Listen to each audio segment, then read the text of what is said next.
to tackle. Now, Chrissy got the most of it because honestly, I want to keep Chrissy out of this because of the heat she's getting right now. So I wanted to stop that earlier. I'm at that point where I think people need to go scorched earth against Chrissy Hansen because, again, last night everyone was just like heaping praise on her. Like, oh, she's such a great ally, and like Chrissy Hansen is one of the most toxic people in this community. She's more toxic than Derek. She's more toxic than Neil.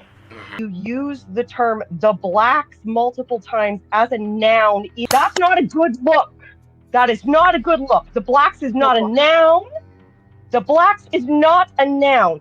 That is not a good look. The blacks is not a noun. The blacks is not a noun. And so, and I do want to thank there we go. Hot Program for that. All right, so here's the question. I had asked this question on like 4 accounts, had to listen to this raggedy bitch for like 40 minutes to actually get her to answer my question. As much as I hate this raggedy bitch, she really do need some BBC though. Come on, y'all, just keep it real. Come on, y'all know some good dick would change this bitch's life.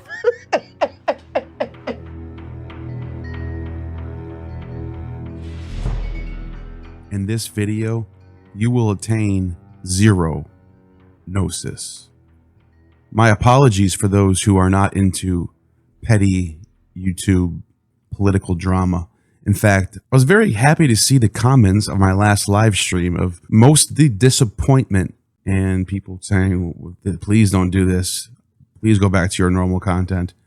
It actually made me feel better knowing that I cultivated an audience of people who don't care about this petty nonsense, who actually are here for ancient history, mythology, the Bible. And that's exactly what you're going to get from this channel. However, I do feel it's right for me to stand up to online bullying, harassment, and slandering, even borderline doxing in some cases. And I do want to give a timeline of my disassociation with the online atheist movement, which acts very much like a cult, which I will demonstrate in this video.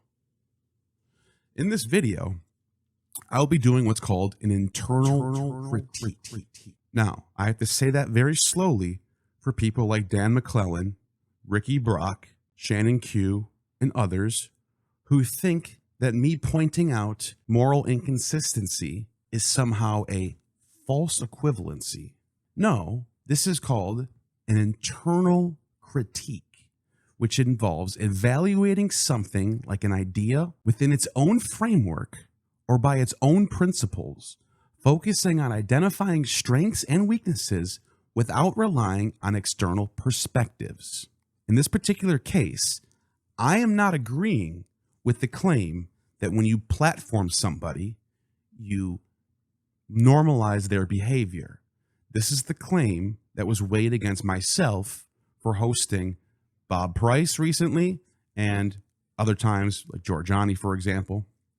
I have a policy on my channel that I started about 2 years ago that if I host someone on my channel, I do not condone their political beliefs or believe in their worldview.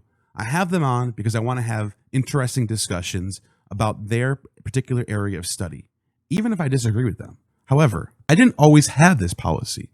A little over 2 years ago, I did try to follow along with the dogmas, if you will, of this online atheist movement. But I started to care less and less about this as time went by, as I started to disassociate myself from this movement.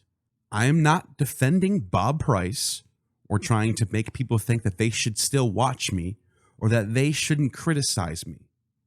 Also, the claim that people that were making, like Kipp Davis, I think the thing that frustrated me the most is that so much of this has taken place in a dark corner, and he and Neil were the ones to decide for everyone that this was the time and that this was happening, regardless of what the rest of the community thought. deciding for the community if Bob should be allowed back in their community is completely bogus Never did I or Derek ever say that you should accept Bob into your community. I've never made that claim. That was just sort of thrown at me as if I was intending for people to have to accept him. I don't care if you accept him. You don't have to subscribe to my channel. You don't have to like my channel. You can say whatever you want about me. Just do not slander me, attack me, make up false things about me. That's kind of the point I'm trying to make. They'll figure out how to get by, how to work the angles to like ease you into this grift. And before you'll know it, you'll start bitching about trans people. Because that's what we're seeing now, right? I've never seen Derek bitch about trans people. I've never seen Neil bitch about trans people. All of a sudden, they're spewing all the same right-wing talking points that we're all familiar with out of nowhere, all at the same time. I responded to Matt, and I was like, would you believe that he used to make well-informed, educated content, and now he's just shit posting because it makes him more money? Like that's the result of the fucking right-wing grift. You don't gotta do any of that anymore. Just bitch about trans people. You're fine. And that's where we are. Stop me if you've heard this one. Bitching about trans people. Like that's what you want to do? That if you go to any right-wing atheist stream, any right-wing stream in general, but if you go into any right-wing atheist stream, it's the same fucking thing every goddamn time. Bitching about trans people. Constantly. Whiny fucking bitches. And then they'll talk about philosophy like a little bit, and then they'll be like, by the way, fuck trans people. I'm not using their pronouns. This is really the group you want to be associated with. You want to shit on trans people so bad? Attempt to reach out to my associates, like scholars that I'm affiliated with, which you have done, and I have the receipts for that. What's going on? Like talking trash about Derek and Neil, and the other thing that I'm concerned about is are they contacting scholars to disassociate them from Derek and Neil? Is that the next thing that's going to be happening? Is that already happening? Yeah, it sounds like that's already been happening for a while, from what I understand. This stays between us. You have gone past criticism or fair criticisms, and you have gone into the realm of harassment. You have gone into the realm of smearing. That is what I'm going to attack in this video. On top of that, moral inconsistencies in your own worldview on blatant display will be exposed in this video as well. I'm not making any equivalency of Bob's behavior and anyone else's behavior. I do not agree that when you host someone on your channel that you are normalizing their behavior. A systemic level of infecting the whole community, and the way that large channels normalizing this behavior just have the ability to completely undermine anything progressive in this community. This is your worldview. This is an internal critique on your worldview. Also, I never claimed that I wanted to be friends with any of you, or that you need to accept me, as Matt Dillahunty points out. I talked about the pity party that Neil had with evidently Derek. Anybody can have anybody on their show, and anybody can complain about it. That's what proper freedom looks like. And what's happening is that people are like, oh, it's cancel culture. It's not cancel culture. It's accountability.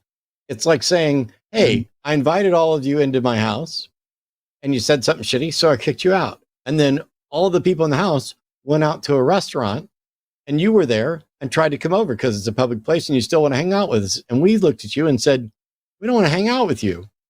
You guys are mean. Just because I hang out with fascists and racists, you guys are mean. Okay, then we're mean. This analogy that I was in your house and I got kicked out makes no sense from the beginning, because I've always been in my own house. I've never claimed to be in control of the community. Or for 2 years now, I've been so distant from this community. The second part was even worse. And then all the people in the house went out to a restaurant, and you were there and tried to come over because it's a public place and you still want to hang out with us. And we looked at you and said, we don't want to hang out with you. You guys are mean. This is even funnier to me because if anything, I'm the one going to a restaurant minding my own business, and you guys are coming over to me trying to go, hey waiter, don't serve him. Don't serve him. He's bad. Don't serve him. That's the analogy. So the analogy is more like I'm at my own house and I'm minding my own business, having my own friend over. You decide to throw a rock through my window. And then after I threw the rock back at you and you guys ran away, then I went to a restaurant and I was about to order my food. And then you guys came into the restaurant and said, hey, waiter, he's a fascist. Don't serve him. That is the more realistic analogy here. Never once did I try to hang out with you guys or try to be a part of anything you're doing. You are the one inserting yourself in this drama. You are the one who told me to call in your show. I've never, ever approached you once and ever said that you should accept my show. So you're just in here kicking shit around for clicks. So say goodbye, Neil. No, you're the one who told me I was afraid to come here. You're the one who asked me to come on here. You said, are you scared say goodbye, to Neil. come on? Say goodbye, Neil. Ha-ha. The interesting thing about Matt Dillahunty here is I never even talked about him. He put himself into the middle of this on Facebook. He invited me on his channel to defend this. He is the one putting himself in the drama, not me. And even to this very day, I never once said that Matt Dillahunty was in a cult or was the woke mob. He continues to put that into my own mouth. I talked about the pity party that Neil had with evidently Derek. I haven't watched it. I don't care to watch it. But somebody was like, oh, they were talking about you. And Derek was like, we were not friends. But, and I am the woke left mob. But But never said that. Maybe my criticisms of other people are just getting a little too close to home and you're feeling defensive about it. Maybe that's what's going on. I don't know, Matt, but you're the one who keeps trying to get involved. My disassociation with this community happened years ago when I made a video about mythicism. Chrissy Hansen helped me write a big chunk of that script. John Gleason was so upset by this clip right here. I want to introduce you to Philo of Alexandria. He is a prime example of a Jew that believed in a pre-existent celestial being named Jesus.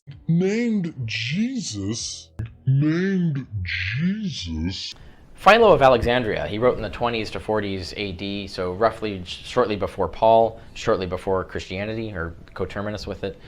He was a Jewish theologian, in fact, one of the most respected of his era. He attests in his writings that, and I cite all of the passages in my book on the historicity of Jesus, he attests that, in fact, there was a pre-Christian Jewish belief in a celestial being actually named Jesus. He actually finds the character named Jesus in Zechariah 6, and he says that this being actually is a celestial being, not a man in history, unlike the verse as it was originally intended. So he tells us this, that there was a pre-Christian Jewish belief in a celestial being named Jesus. Celestial being named Jesus. Who was, and he says, these are all the attributes of this pre-Christian Jesus in outer space. He was the firstborn son of God. Who was the firstborn son of God. He was the celestial image of God. The celestial image of God. He was God's agent of creation. God's agent of creation. And he was God's celestial high priest. And God's celestial high priest. Now the curious thing is in our earliest writings for Christians, this is exactly the Jesus they're talking about. All of these attributes are assigned to their Jesus. Now, John was so upset by that clip that he decided to contact every person that I knew and threaten to pull out his support for them if they didn't disassociate with me, which was a failure. Also, his wife threatened to dox me and laughed about me working at a job that I had selling pastries in the mall. They were raiding my comment sections, sending me 99-cent super chats, trying to get my attention. Everyone saw this play out. They were posting about me on Twitter all day, tagging me in things that I didn't want any part of, making multiple videos about me on his channel, all because of that one clip that you just saw. This behavior was accepted by this community, and they just continued to be platformed like nothing happened. I never made any videos about John until way later when I realized John actually admitted that the thing that I criticized him for was actually correct on my end. And John even admits later on that he was wrong about Philo. And this is the real reason why Neil has latched on to this Philo topic. I mentioned Philo's angel and admitted— Watch. This is it. This is the reason why I wanted to go live tonight. Here it is. John is going to finally admit that he's wrong. So this is to me, this is like closure. This is like the greatest thing ever. He's finally admitting he's going to try to walk it back. He's going to try to walk it back in this sneaky way, as if, oh, I knew I was wrong, but I just wanted to get you. Just listen to what he says. it was poorly worded, but it was poorly worded because it was meant. Admittedly, it was poorly worded. But hold on, I got to play that back. We got to play that back. And admittedly, it was poorly worded, but it was poorly worded because it was meant to be an attention grabber. Obviously, it's meant to be an attention grabber. The video is the top 3 reasons why I'm a mythicist. Your top 3 reasons why I'm a mythicist. Number 1, I'm doing an attention grabber. I'm going to grab your attention, everyone, without telling you about. I'm never going to explain to you that I'm doing an attention grabber. You know what that's called, bro? You know what that's literally called in real life? That's called lying. That's called fucking lying. When you say something that's not true to try to get a reaction or provoke, that's fucking lying. You literally just admitted that you lied. So the whole thing was for nothing. All me calling me a compulsive liar, campaigning to get me deplatformed, threatening to dox me, all that for nothing. And the atheist community just sat by and watched that happen and did not care. Even to the point where this is a normal pattern for John. It's not just me he does this to. He attacks Kipp Davis on the regular basis, even Captain Dadpool for daring to question mythicism. He's also attacked David McDonald for making comments about mythicism. I've seen this happen over and over and over again, and no one cares. David McDonald at one point had to share some receipts in the form of DMs from John, and he got heavily attacked by people like Shannon Q and Paul Agia for daring to share private DMs. How dare you do that to one of our community members? Well, that's odd, because when John was sharing my DMs to the world, no one seemed to give a shit.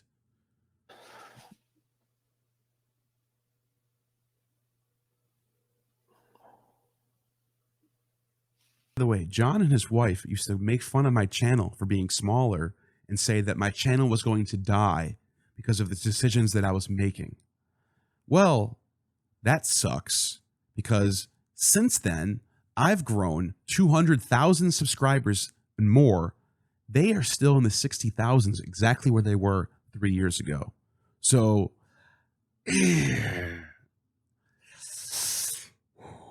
that's gotta suck for them to see. They must hate me. Haha. And on top of all that, Chrissy Hansen, who helped me write the script, told me she didn't want to get involved in this drama. I said, okay. So what does Chrissy Hansen do? Inserted herself into the drama on the attacking end of me, claiming that I was trying to get her involved in the drama, which I never was. And this is when I realized that Chrissy Hansen is not just a stone cold liar, but psychopathic. Also a plagiarist. But we will get there soon. Now, as a result of all this, you can tell I was done with these people. I wanted to go my own direction, and I wanted to just talk to scholars and kind of get away from the atheist world. Fast forward a year later, I dared to criticize Dan McClellan in a video, and his colleagues on the Diablo critics did not like this. Kipp Davis, who I was still friends with at the time, and even up until last week, told me to do better. When I asked Kipp Davis, what about my criticism of Dan do you disagree with? He never actually gave me an answer. So he was gaslighting me. Okay, fine, I got over that. Jennifer Bird pulled me and Derek aside and scolded me about not understanding Dan's arguments and that I was wrong and that I am a know-it-all without a PhD that needs to stay in my lane. I asked Jennifer Bird what about my criticism of Dan was wrong, where she replied, I don't know, and I don't have to tell you that. I'm just relaying a message that I got from a group chat that I'm in. Gaslighting. This is after Jennifer Bird reached out to me when my channel was getting bigger and bigger, getting close to 200,000 subscribers, to ask me if they can promote their new book on my channel. And I happily obliged, had her on my channel, promoted her book, edited the video, took me weeks to edit the video, then told me that during that video, I was saying things that were wrong or rude. Let's just put it this way. I responded with, I never asked you to come on my channel. You asked me to come on my channel, and I did. And the idea that you think that you have the authority to just come on someone's channel, you're just entitled to come on my platform and share and promote your book, and then criticize me for the way you think I should have behaved, is the most entitled, privileged bullcrap I've ever seen in my entire life. And I want no part in people like that. So I've distanced myself from that corner of the internet. So, as you can tell, there is a corner of the internet that's adjacent to atheism, but not just atheism. There's pagans in here, there's Christians in here who are not very pleasant people. Let's put it that way. So ever since then, I changed my policy. I'm no longer even trying to fit in the standards of this sort of community, if you will. And I decided to go back to having on whoever I want to have on, and I made my policy that if I have somebody on, I don't believe their worldview or condone their politics. I don't have to prove to people where I am politically or give you a rundown of my political beliefs. People know where I'm at. My work stands for itself. People know me who are close to me.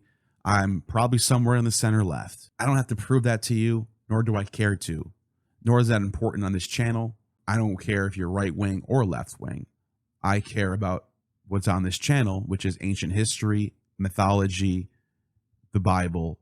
For someone to say that I'm here gatekeeping the community or trying to get people to hang out with me from this community is all complete nonsense. And I think they know this, but I think what Kipp is saying in that clip, he and Neil were the ones to decide for everyone that this was the time and that this was happening, regardless of what the rest of the community thought. I think he's trying to convince himself that there's some sort of moral accountability that needs to be had against me, even though I simply just hosted someone on my own platform, and that their criticisms really can only go so far. So they sort of pad the stats a little bit. They sort of add things in, calling me a bigot, calling me a transphobe, slandering me, things I've never said before, like this. And before you'll know it, you'll start bitching about trans people. I've never seen Neil bitch about trans people. All of a sudden, they're spewing all the same right-wing talking points that we're all familiar with out of nowhere, all at the same time. Bitching about trans people. I never bitched about trans people. My content is still exactly the same as it always been. Educational videos, talking to scholars, making documentaries. I've never changed that. I've never done a political video on this channel ever. In fact, the only political videos you can find on my channel are me criticizing the right. The videos I did where I criticize Christian nationalism, for example, things that I'm very passionate about. But for some reason, during this week, people need me to be transphobic and racist because then they'll have something to stand on. Otherwise, all they're doing is crying about somebody doing what they want with their own platform. Now, if the video that you made was just you crying about me hosting Bob, then I would never have made this video. The reason why I'm making this video is to point out the hypocrisy, lies, and smearing of the people, and to do an internal critique of their own worldview and how their moral standards are non-existent. So without further ado, we're going to discuss the people on the panel that were talking with Jay, Pocket Locker 86, Kipp Davis, Heathen Queen, Captain Dadpool, and Chrissy Hansen, all of them who got together the day after Derek Lambert made a video saying that he was done with this community. They all decided to get together and have a boycott video on us, which, according to Ricky Brock, on the stream last night, like, am I crazy? Am I the crazy one? What? Why is everybody just like heaping praise? How about on this? Chrissy Hansen? Right. What are 15 people in a YouTube video on a small ass YouTube channel? 4 hours of your lives you'll never get back. Talking about fucking Derek and Neil like a bunch of basement losers. And it only got 200 fucking views. Gee, what a big accomplishment. Yeah. That's not gonna do shit. It's up to 250 now. which is true. The video didn't do well. It didn't make any impact. But my reason for replying to this video is to point out for other people who might be watching this from afar and not really understanding why this is not okay and why I think this is time to respond to online bullying, plagiarism, hypocrisy, misogyny, and smearing. This is not about me trying to get in the good graces of the atheist community. I'm really good under your standards. You guys should all accept me and watch me again. No, I do not care if you watch me. I do not care if you unsubscribe from me for the guests that I talk to. I also don't care if you leave comments or hit the downvote button. However, if you try to smear me or lie about my position or go beyond just criticisms, and I see inconsistencies in your worldview, I'm going to call it out. And I'm here to stay on fucking topic. Now, the thing we were talking about. First and foremost, the person that hosted this original stream was Jay from Pocket Locker 86. Now, the thing we were talking about. Someone who I used to have on my channel years ago, who I've been very distant from after seeing some very distasteful behavior, in my opinion. I'm just beating up on a dumb lady. Rebecca's just dumb, y'all. Rebecca Davis is stupid. Is it really because she's a 6 that will smile at you? As much as I hate this raggedy bitch, she really do need some BBC, though. Some good dick would change this bitch's life. Yeah, no, I don't think Rebecca Davis is attractive. Rebecca Davis is trash. And kept my distance for my own personal reasons. Now, one can say, why are you taking a distance from Jay, but you talk to Bob? The answer to that is simple. Bob is someone who I have topics that I want to discuss with him, who he's interested in topics that I'm interested in. That's why we have discussions together. Jay is someone who I don't have a lot in common with as far as things that he wants to talk about. Having nothing in common with me, combined with terrible behavior online, there's just nothing there that I'm interested in. So Jay, who's talking about boycotting Derek and myself, let's see if Jay's behavior holds up to the standard that they're putting against everyone else. Now, this is Rebecca.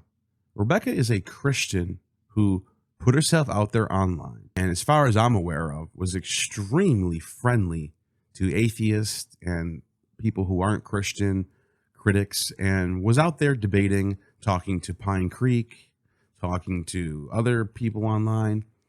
And Jay led a bullying campaign against her that got pretty harsh. Let's take a look. And so, and I do want to thank There we go. Hot Program for that. All right, so here's the question. I had asked this question on like 4 accounts, had to listen to this raggedy bitch for like 40 minutes to actually get her to answer my question. As much as I hate this raggedy bitch, she really do need some BBC though. Come on, y'all, just keep it real. Come on, y'all know some good dick would change this bitch's life. And like kind of his expressions I are wouldn't really fuck Rebecca artistic. Davis with your dick. And so I love the way that he does that. And so should I give you an experience? Okay. Well, can I there's lots of different visions that I could share. A lot of y'all thought I was being rude when I shit on Rebecca Davis's sex life. A lot of y'all said, Jay, why are you talking about that woman's sex life being bad? Jay, are you saying that that raggedy bitch Rebecca just has a fucking the sex life that's the equivalent of a fucking club saltine cracker with no toppings, broken up and crushed under the foot of an elephant at a zoo? I told you this bitch's sex life is terrible, and that's the evidence. Hey, what more evidence do you need than praying about somebody who attends her church being like, oh, I saw that dude that came to our church. Yeah, the Lord put on my heart, I might see you in church today. That was better than her wedding. I need a stroke check. Stroke check on all three. Mr. Davis, we need a stroke check on all three. Game is weak. You know, my marriage. I'm gonna be honest with y'all. We made a commitment to tearing down this raggedy bitch's content, but it's hard. Raggedy bitch Rebecca just keeps getting dumber and dumber and dumber and more. Calling her a raggedy bitch. I mean, that might be. Do you think that's effective? Do you think this is going to get Christians to see the light and leave their religion by calling them raggedy bitch? I listened to this shit for you guys. Just so I could break down the horse shit, I listened to this. And now I gotta listen to this shit again. Money. Send me your money. I don't care. I don't want no thanks. I don't want no intro in this. This raggedy bitch Rebecca is literally trying to teach us who people to know about, because she's a raggedy bitch who's a liar. So they usually mean that they felt bad. Rebecca, I watch you lie every fucking day on the internet. I don't think the Holy Spirit is convicting you. I have a serious message for Rebecca Davis. If somebody want to clip this and send this to Rebecca, I know I make a lot of content about this raggedy bitch, and the raggedy bitch has like the attention span of a fucking goldfish, so I really can't expect her to watch my content. But look, Rebecca, pay attention to this part, because this is a central message. I'm going to speak Christianese. Rebecca, I have a very serious question. I'm putting back on my Christian hat. I got my robe and everything on, Rebecca. I have a serious question. When are we going to see the fruits of the Holy Spirit in your life? Huh? When are we going to see it? Because you're lying. You get up here every day on the internet, you lie. You make lying videos. You are lying to people. Why are you such a fucking liar? Huh? Now that's interesting. I don't know of any lies that I can think of that Rebecca performed or did. I might disagree with Rebecca. I might think some of the things she's saying might come off as cringe to me, but she seemed very polite and sincere, trying to teach her audience the Holy Spirit. And let's see if she's lying and asking for money. Let's see if that's what the clip that we just saw. Questions or comments, I will take those later on.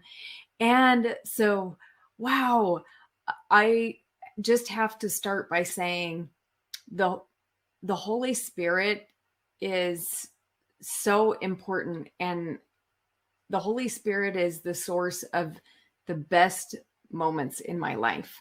All right, now listen, gang. For those of you who don't know what we're doing, sorry, I did a poor job of introing this. This raggedy bitch Rebecca is literally trying to teach us who is the Holy Spirit. I mean, you want to talk about some pathetic third grader Sunday school. She's a raggedy bitch who's a liar and doesn't want you to realize that she has a master's degree in apologetics, because Rebecca Davis is a liar.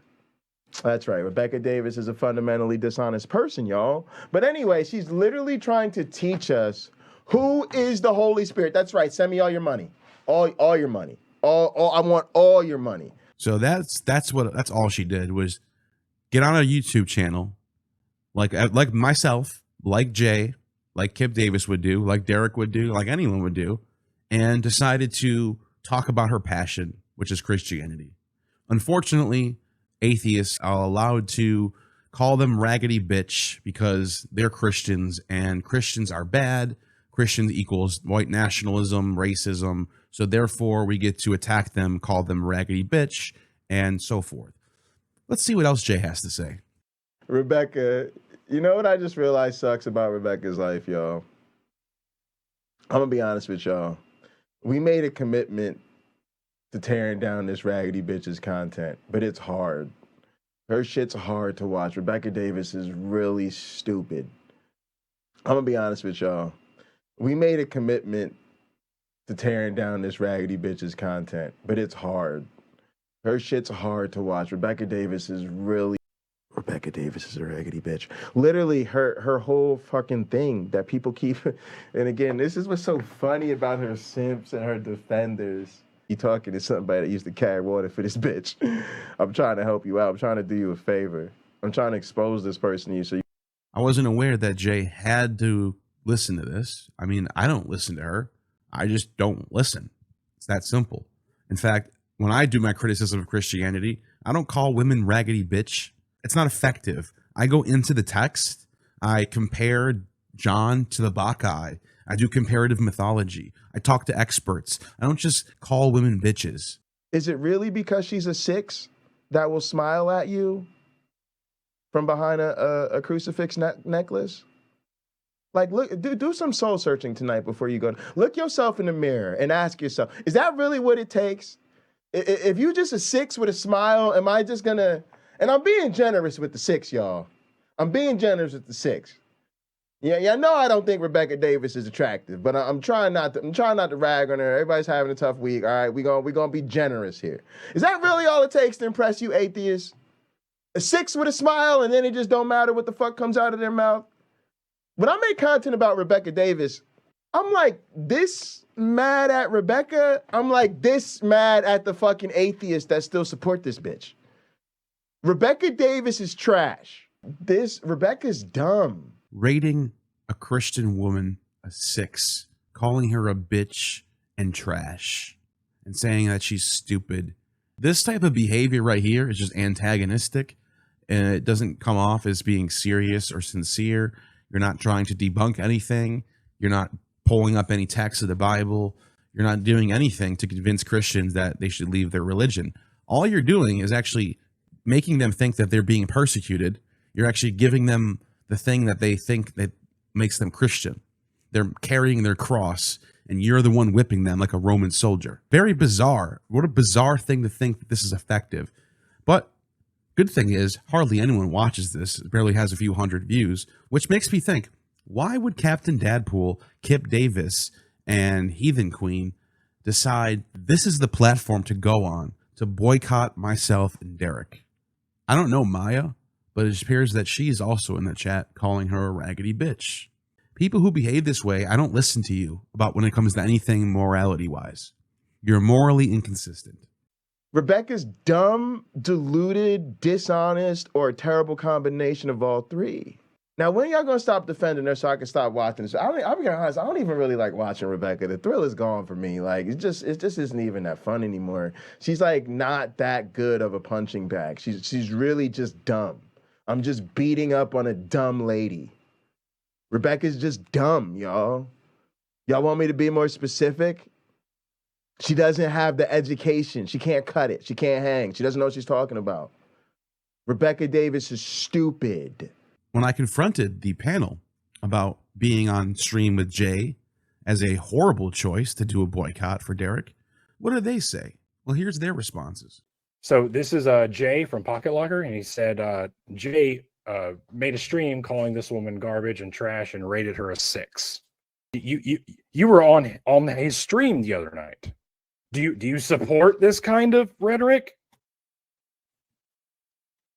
And if you notice, he cropped out the timestamp, which for those who don't know, it always means this video is old.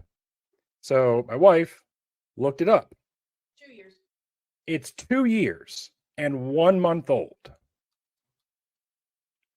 How much digging did you have to do looking for some dirt on me that you could use to end up with a 2-year video or a 2-year-old video of him saying, yeah, this woman's a 6 that I was on a stream with? You know, Dadpool went on this show, and 2 years ago they were misogynistic, and it's like, okay, like I guarantee, like you show Ricky this, like he's not going to be on the show anymore because he gives a shit about women. Like I don't know, like I don't know, like It's not like you're asking no I mean, one. given who that woman was, given who that woman was, given who that woman was. And what's the context? I mean, I'm not saying it's ever right to, but I mean, and what's the context? No, it was like literally a video of like a Christian woman giving advice, and they were like tearing her appearance apart and like how like, and it's just like that's literally not the problem. But I also don't. And it's just like that's literally not the problem. But I also don't. And it's just like that's literally not the problem. But I also don't. No, Karaya just seems that it's not that big of a deal. Who cares?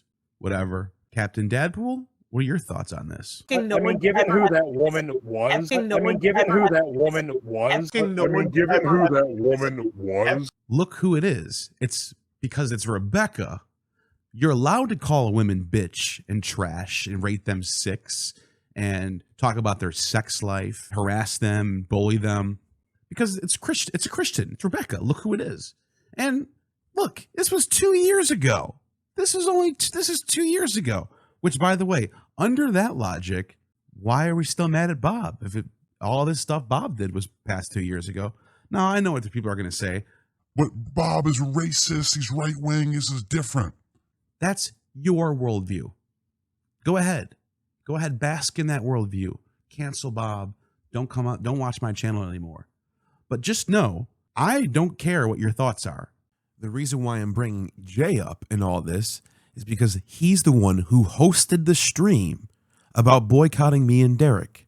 And you decided that it was a good idea to jump on stage with this person in an attempt to make some moral argument against me and Derek. Otherwise, I don't care what Jay does. I don't care if you're friends with him. But you are morally inconsistent for coming at me and Derek on the same platform as someone like this who's clearly a misogynist, who's never apologized for it, and you can't even condemn him. That's why I brought up Jay. I don't care if it's 2 years ago. You're not consistent in your morality, so I don't want to listen to you, nor will I ever listen to you. And I think the people watching this video right now, majority of them will agree with me, that your opinion on anything about morality sucks. It's inconsistent, and it's not worth listening to. Men take one look at me and decide that they know better than I do. Now we're going to get into Heathen Queen. Now, before we even get into Heathen Queen, first we have to get into some bad faith arguments that came from one of the live streams from Shannon Q. Now, I want to give you a warning, a trigger warning up front. You will lose brain cells from listening to Shannon Q. Okay, mommy's home now. Trigger warning. I'm being dead serious. You might want to skip over this part. If you don't, you have a 99% chance of losing at least a few brain cells. Curated screenshots from one person's Facebook? Curated screenshots from one person's Facebook? That doesn't scream I wasn't going to say anything.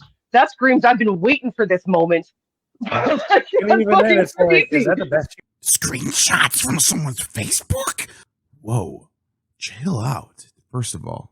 Second of all, have you ever thought maybe, possibly, logically, I could have went to Facebook the moment I was making the video and screenshotted them because I remembered when they happened years ago? Because that's what happened. But if you want to imagine a world where I was holding on to screenshots over here and thinking about this, waiting for the day where I get to do a live or something, fine. The rest of us would rather keep our brain cells. I'm sorry if you lost a few on that one. You use the term the blacks multiple times as a noun in the video where you're saying, I'm signing off that he's not a racist. That's not a good look. That is not a good look. The blacks is not a noun. The blacks is not a noun. That is not a good look. The blacks is not a noun. The blacks is not a noun. Like the blacks. It's a lot. The blacks. The blacks is not a noun. It's a like lot. What's the least racist of the racist terms that we can use? That is not a good look. The blacks is not a noun. The blacks is not a noun. The blacks is not a noun. I know in Canada where there's like 2 black people, you have this like guilty complex over there, and maybe you have pity for people that aren't like you. Maybe you have some deep-seated racism that you just don't want to look at. Here in America, people do say black and they say white. They say black community, they say blacks, they say whites. It's just what people say. Go to New York City. Spend a month in New York City. And last thing on this, lots of folks will use the language of people of color. I don't like that. I don't like it. Why? One, it allows us to maintain whiteness as normative, because what we mean is everybody but white people. This is for people of color. Like, what are you going to do to me? I'm sorry for people who lost brain cells on that part, but apparently the blacks is not enough. Now let's hear how Derek said the blacks. Let's hear how horrible it sounded. Ready for this? He spoke about the black community and its struggles, giving his right-wing antics, which I've heard all my life growing up in North Carolina. To me, he was guilty of his experience and environment. Not that he had any hate or actual racism towards blacks, but that isn't accurate for this crowd of Puritans. That's what he said. Here's the response from a white girl from Canada who's not black, who probably barely even went to school with any black people, deciding to get angry about this. Listen to this. That is not a good look. The blacks is not a noun. The blacks is not a noun. That is not a good look. The blacks is not a noun. The blacks is not a noun. Oh, Canada, what are you guys doing over there? They refuse Also, to use one more thing pronouns, before I but when it leave. comes to Men black are boys with penises. Okay. No. Yeah. Did anybody watch this video? Because I watched it end to end. I had to walk away multiple times and then message people and see if they were okay. That might have sounded bad. Is Derek Lambert making an argument that men are boys with penises and women are vaginas? Let's hear what Derek actually says. I accidentally misgendered someone. I didn't know what I did. I come from a world where men are boys and they have penises, and women have vaginas and can give birth. This is all so new and honestly strange to me. Wow.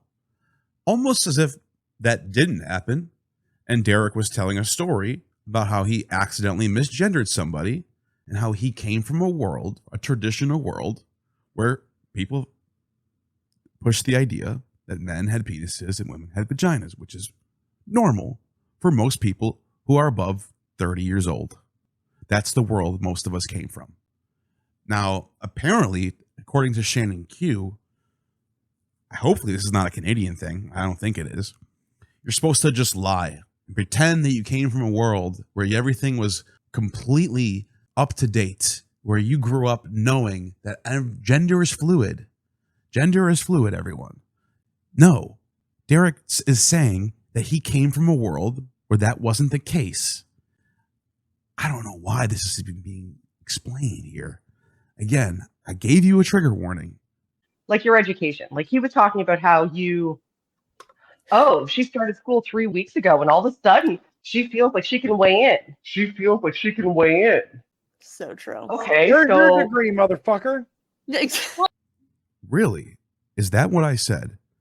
All of a sudden she's in school and she thinks she can weigh in. Let's play what I actually said. And this is somebody who starts going to school for a couple of months and immediately shifts into like expert mode. Red flag. Immediately shifts into expert mode.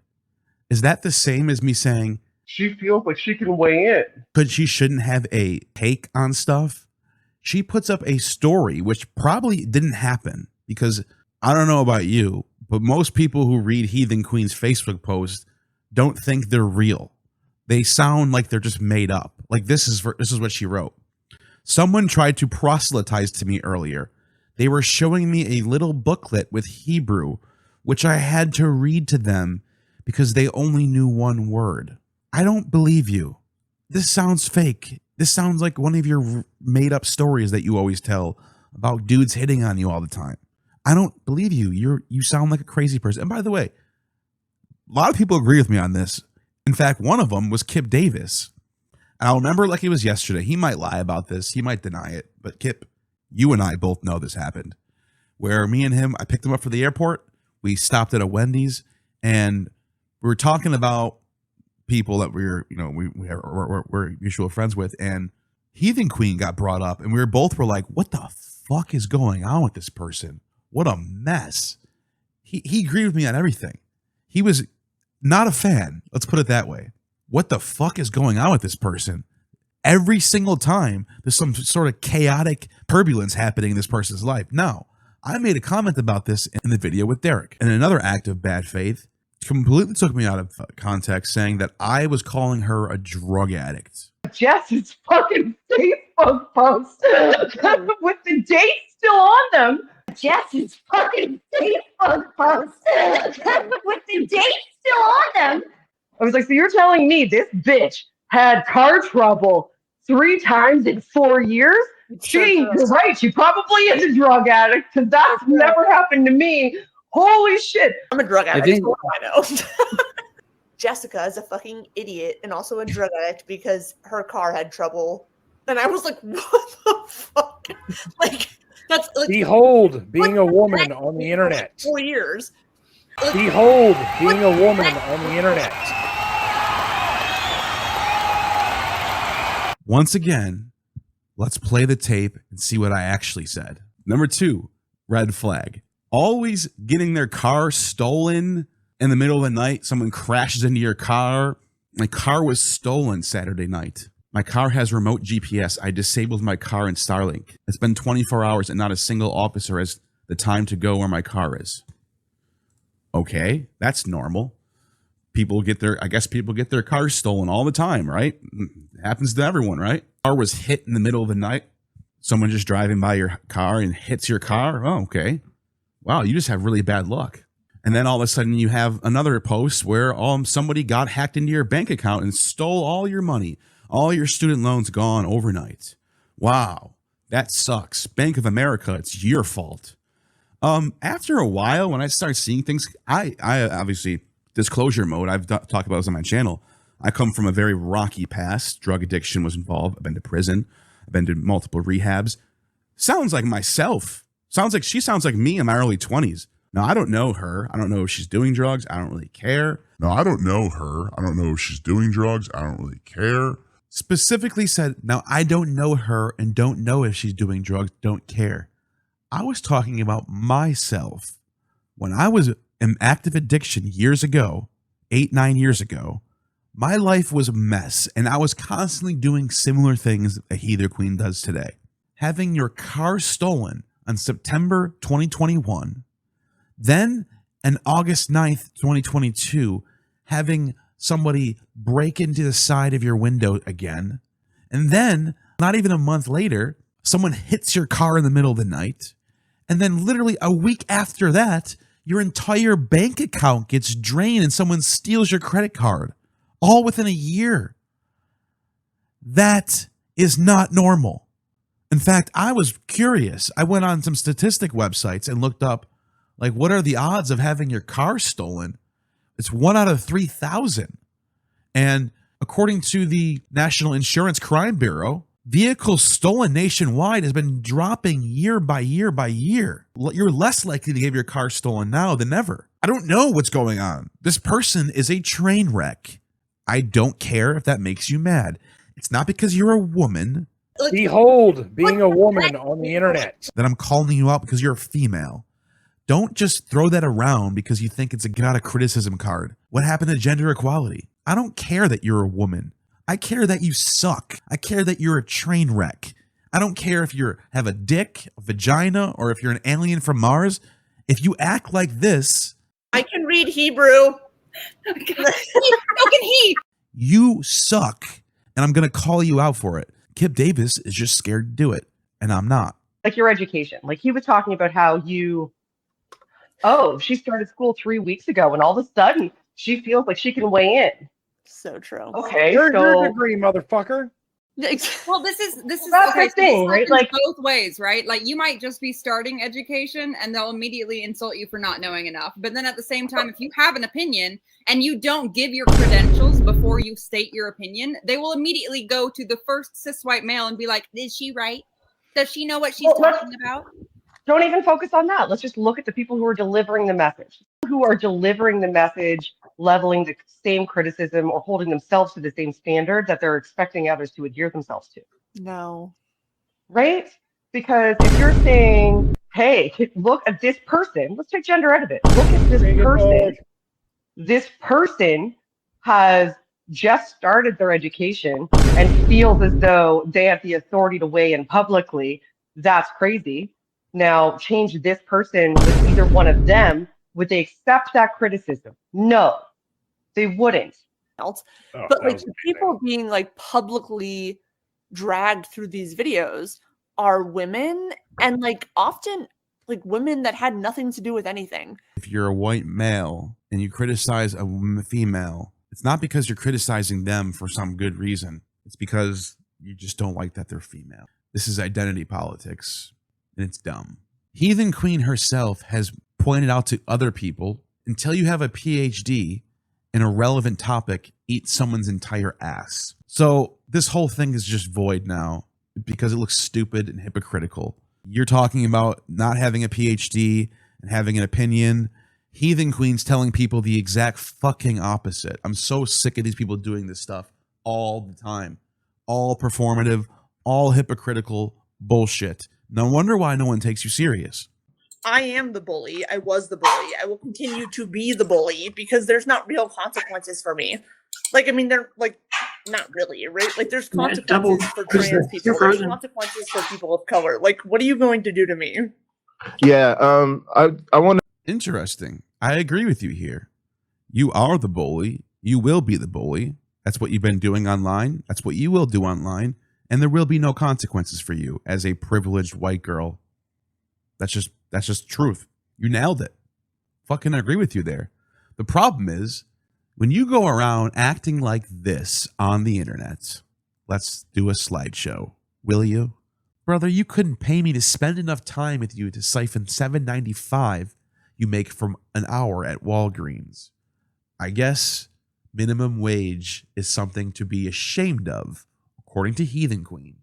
Do you think I personally give a shit if a random middle-aged man on the internet who is still trying to become a rapper, who doesn't understand basic concepts, thinks I'm immature? The only thing I'm nailing is your dad. Sticking up for those minorities, huh? Sorry, you're bald. LMAO. Wow, more body shaming from Heathen Queen. If you ever manage to think of a funny joke, feel free to tag me.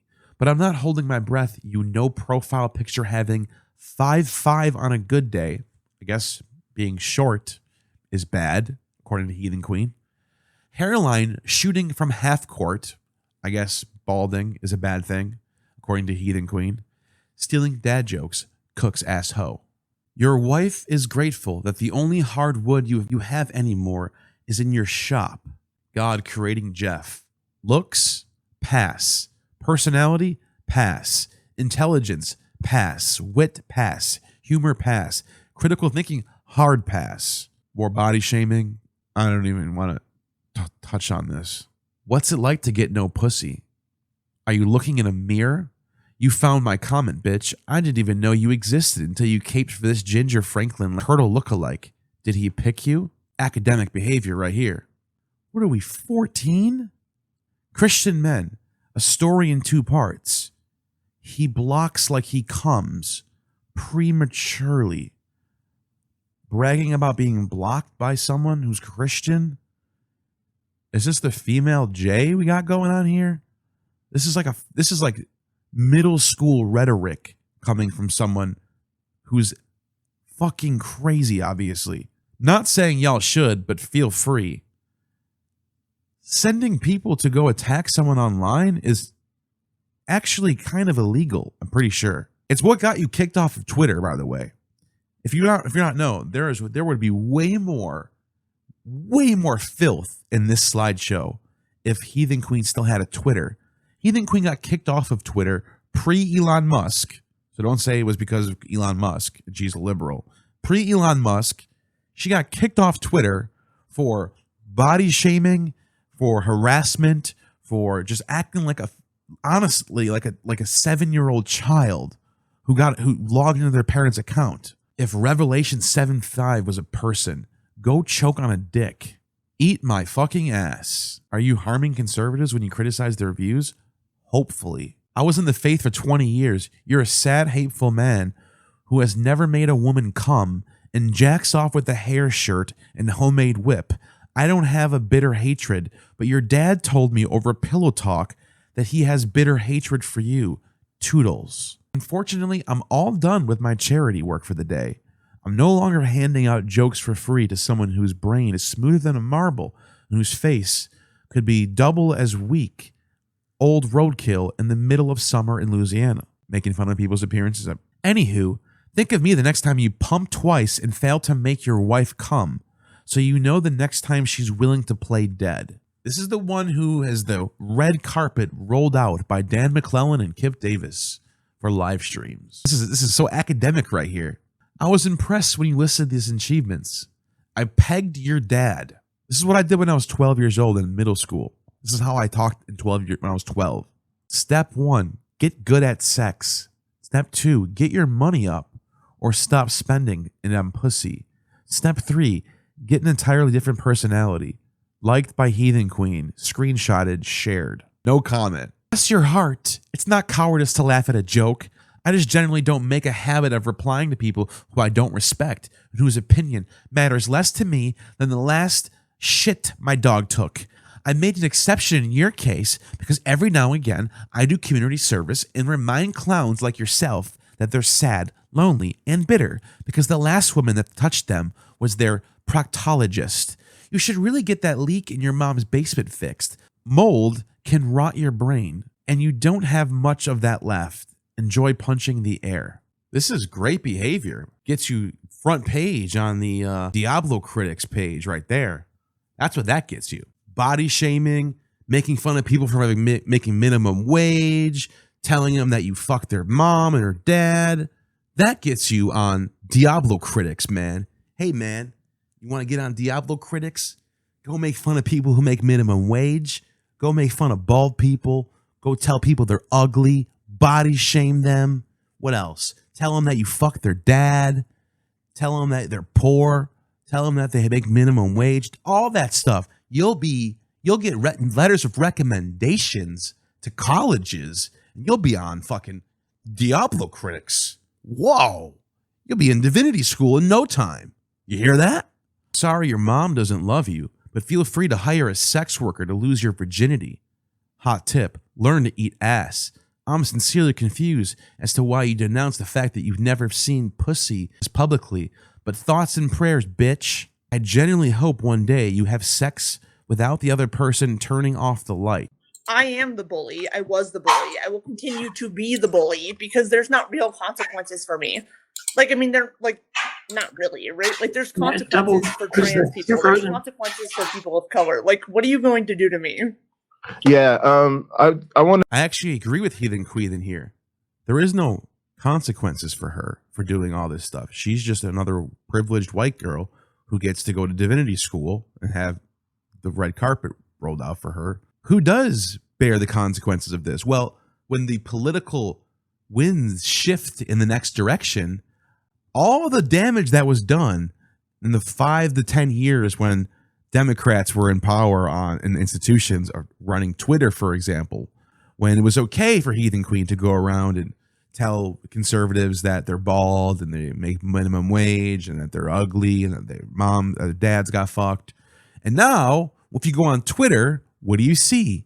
You see real Nazis, actual neo-Nazis online being racist, calling people names and doing all types of stuff. And why should anyone care now? Why should Heathen Queen care out of anybody? Heathen Queen is the one who made the rules. Heathen Queen went out there and set the tone. So when the political shifts go in the other direction, she's fine. I am the bully. I was the bully. I will continue to be the bully because there's not real consequences for me. Like, I mean, they're like, not really, right? Like there's consequences for trans people. There's consequences for people of color. Like, what are you going to do to me?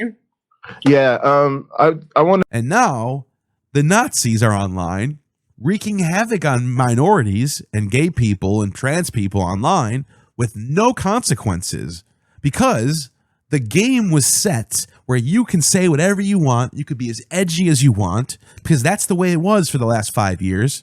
And now things are just exactly the same, except the people that are in power are the Nazis. Good job, Heathen Queen. They refuse Also, to use one more thing pronouns. before. Now, Captain Dadpool, notice how he says, I refuse to use pronouns here. They refuse Also, to use one more pronouns. thing before. Receipts? Maybe you can give some receipts for that, please? Can you show me where I ever did that? Love to see it. Which brings us to Captain Dadpool. The one that everyone's waiting for. Probably the most eventful one. Besides Chrissy Hansen's plagiarism, that's coming too. Just bitch about trans people. That's what you want to do? Bitching about trans people. Your baby's head is misshapen. It is? Yeah. Is your head misshapen, buddy? Yeah. So is yours.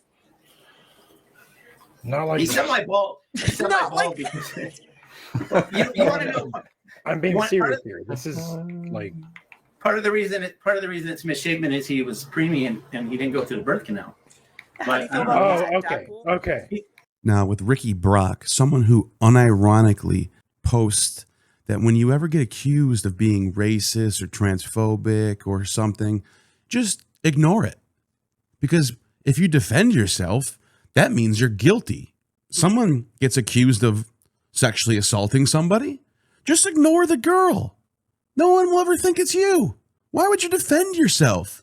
They will think you did it if you defend yourself. Imagine a world where racist and rapists can just go around doing whatever they want. And as long as they just ignore the victims, no one will ever think it's them. That type of brain rot is what we're dealing with when we enter Ricky Brock. Is more over the top in all of this than anyone on this entire panel.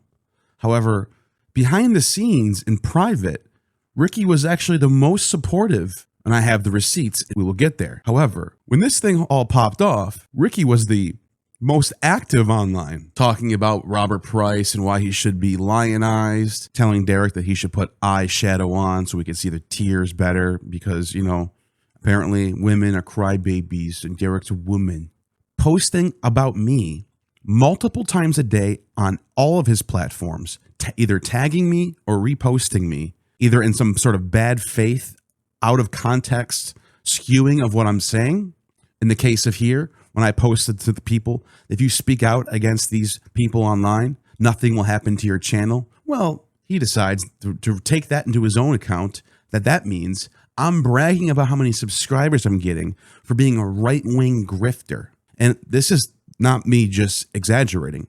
He is actually going around the internet telling people that me and Derek are now right-wing grifters who are shitposting.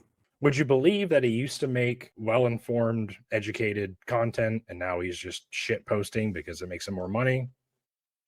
Like that's the result of the fucking right-wing grift. You don't gotta do any of that anymore.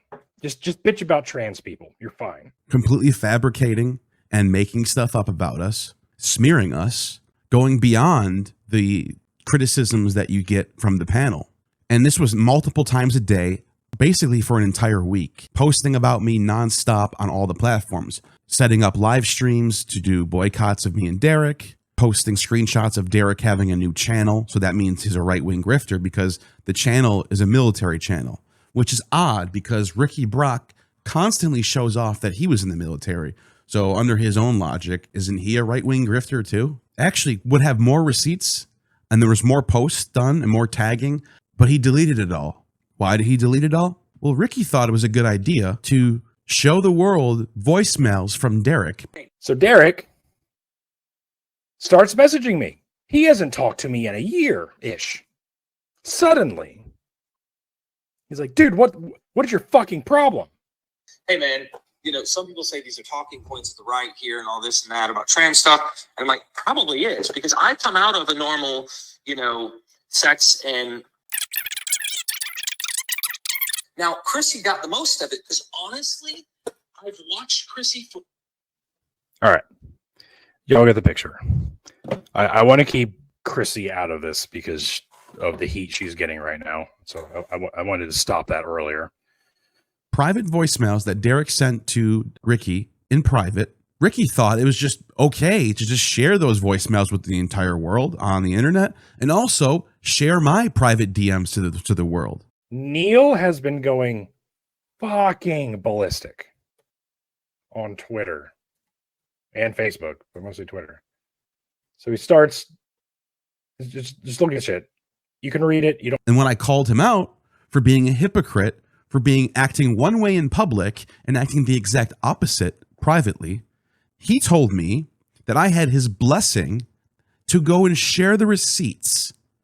They have all these DMs that damning information on us. And they just won't show them. But this is what they're going to go with. They don't have fucking shit. So call them out on that bullshit. Tell me what you have. I am not fucking scared. Jacob records every phone conversation he has. He's told me this. And I don't remember exactly word for word what we said on the phone. So if he has receipts, feel free. But I don't think I ever told him I was okay with this.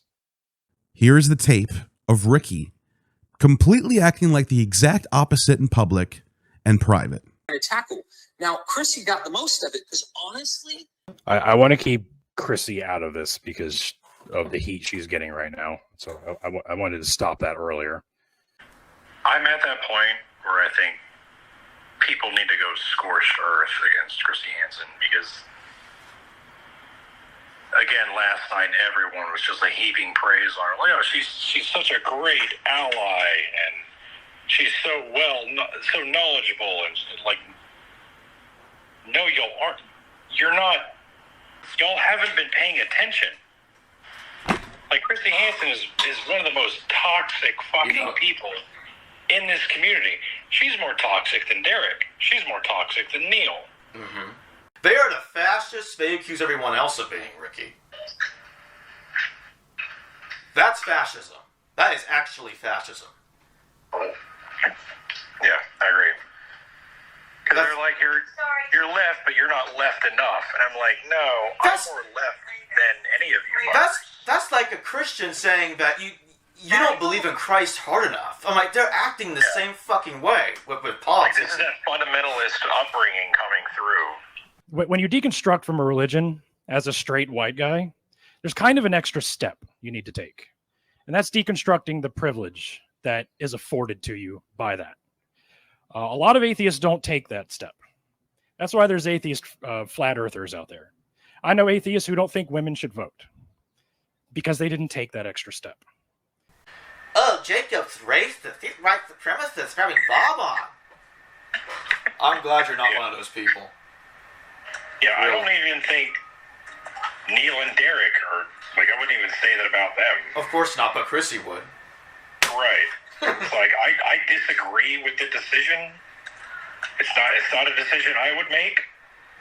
Right. I'm not gonna tell you how to run your channel. That's right. I'm not up here policing people. But I don't think I ever told him I was okay with this.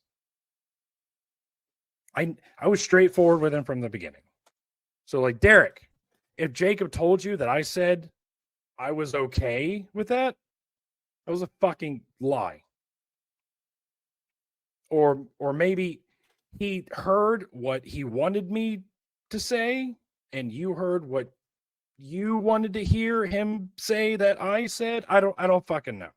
Because I'm just not in it I'm not in it for the moral high ground. Like, I have my own morals. I'm not going to change them for you.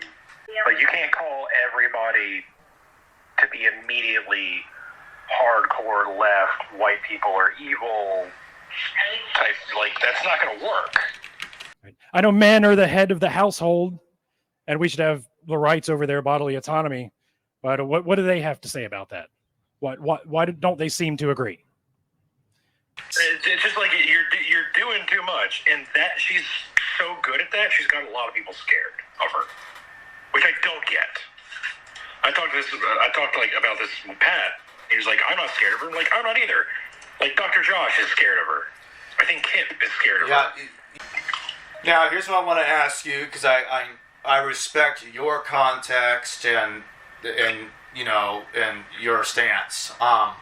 Because this is going to be obviously in 2 days when I have Price on, and you and I were supposed to do a show on the 29th. Are you still comfortable with that, or not? Is Price going to be on with us? No, not at all. Okay, then yeah. I thought there was some. Yeah, I'm still down to, because we're talking about something completely different. Oh yeah. We're talking about the anonymous Gospels and the Acts of Timothy and what it has to say. Yeah. Yeah. I'm still totally fine with that. All right. I just want to make sure that I already got the impression you're not going to not come on because I had Bob on a separate video. You know, I just want to be sure we were. Yeah. If someone comes after me for being like, oh, you associate with him, so that you associate with white supremacy, I will be like, go fuck yourself. But I don't think I ever told him I was okay with this. I was straightforward with him from the beginning. So, like, Derek, if Jacob told you that I said I was okay with that, that was a fucking lie. Or maybe he heard what he wanted me to say, and you heard what you wanted to hear him say that I said. I don't fucking know. I know it's been hard. I can see it in your face. It's been hard. You're torn. There's a lot of drama. Oh, yeah. Because there's no right answer, like you said. No, there isn't. It's not perfect. There's no... That's exactly right. Like, we're so busy eating our own that's why we may never win another election. Because we're too busy eating our own. That's why they want to control what you think. That's why they want to control what you read. Because they don't want to know that you have the power to question their privilege. When they do that, tell them to cry harder and do it anyway. Because you're perpetuating their rhetoric. Yeah. You're doing them a favor. If that's all you care about is virtue signaling on the internet, well, then we're fucked. We're fucked forever. Yeah, that is exactly all they care about. Gays for Palestine. I'm like, LGBTQ for Palestine. I'm like, they throw your ass off a building. Yeah, like, have you ever thought about that? And the answer is no. Like, I know we're supposed to hate gay people or disagree with their lifestyle, but what if I don't? And why should I? They went too extreme, and now they're going to lose it all because of it. They went too far. And it's all in the name of virtue signaling. They don't actually give a shit. They don't. About the issues. They shit posting on the internet to make themselves look better than other people. It's like, okay, are you raising money for these people? Are you running any sort of charity for them? No. You're just tweeting about it? Go fuck yourself. You don't actually care. Exactly. I know you say we're not racist. Why is it every time an unarmed black guy gets gunned down in the street, he's called a thug, and whenever a white guy guns down an entire public space, he's called a lone wolf? That seems pretty racist. Why is that? You're right. Let me know when you started a charity stream to help these people. Then I might start to believe you're sincere about it, but you haven't done that. You just go on streams and I'll make about how great a person you are. Oh yeah. When I went public with my atheism, I was contacted by an old church friend who hadn't talked to me in years, and she asked, "What happened? What?" And I kid you not, I'm not making this up. My exact words were, "I just don't think that way anymore." Last time she went off for me on Twitter not too long ago when Linkin Park announced the new lead singer of their band to replace Chester Bennington. I was super excited about it because I'm a longtime Linkin Park fan, and I thought she sounded perfect. So I was like, "Sure, oh my god, she sounds perfect to fill the role of Chester Bennington." And she's like, "Yeah, well, she's a member of Scientology, so maybe we shouldn't be promoting that." And I didn't say anything, but I wanted to. But that's what Chrissy does. Selective cancel culture. Favoritism. Yeah. It's like she used Robert Price to start attacking other people. Like, you're not, like, they're just shitting on, like, you're not left enough. Like, at a certain point, you have to negotiate. You have to compromise. I don't like the word compromise, But what's truly ironic is the one thing that the left and the right seem to agree on is we should not be comparing them to Nazis. That is, after all, why we lost the election, right? So at what point will both sides be comfortable using the label Nazi? The answer is when it's too late. Once they've accumulated enough power, then, and only then, will they stop being offended by it. I mean, my attitude has been like, I'm not going to platform Robert Price. That's fine. You don't have to. And I made that decision a long time ago. Like, yeah. It's not a decision that I would make, but that I'm not saying I'm right and you're wrong. No. It's because it's difficult. You do what you want to do. It's your channel. I'm constantly struggling with my take on this. Stop me if you've heard this one. Someone has gained a significant following and presence on social media. And one day it's discovered that that person's been using their position for, we'll be vague and call it personal gain. Well, earlier this year, I got to meet with a team of people who spent the last couple of years trying to come up with an answer to that question. And that answer is the Creator Accountability Network. CAN is a nonprofit dedicating to reducing harassment and abuse through ethical education and a system of restorative accountability. I recently completed the requirements for becoming credentialed through them. And I did so because I want to help promote safety and security between myself as a content creator and my followers. And I want to encourage other creators to do the same. This way, if you see me make any content that has been harmful to someone or could be harmful to someone, you can file a report on their website, a link to which can be found by clicking on the Beacons link in my bio, or you can call their hotline. Every time Chrissy and I are on stream together, she brings up American Atheists unprompted because she knows I'm affiliated with them. Yeah. So that's her way of attacking me without actually directly attacking me. Yeah. So that's why I kind of lost it. Like, why do you keep bringing up... We weren't talking about American... We're talking about Robert Price. Now you're like, American Atheist is a white supremacist group? What the fuck? Like, do you know who the president is? No? You should probably fucking learn about it. Listen, Ricky. Everybody that Chrissy doesn't like is a white supremacist. Yeah. She's one of those. It's like that. Everybody who doesn't like Chrissy Hansen is automatically a white supremacist. Green Ford his videos just delivers information. Yeah, and I'm having him on in a couple of days. He's been on my channel before. Yeah.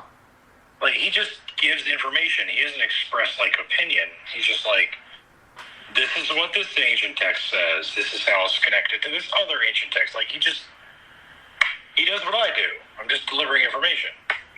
Right. So for her to be like, oh, he's a white supremacist, and like, right. Where did you get that from? Oh, an old photo that you found of him next to another guy. You know what's funny? I've told some other people this.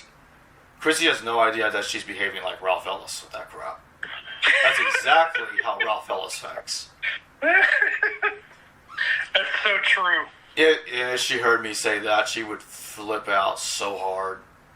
It's so true, though. You're right. You're absolutely right about that.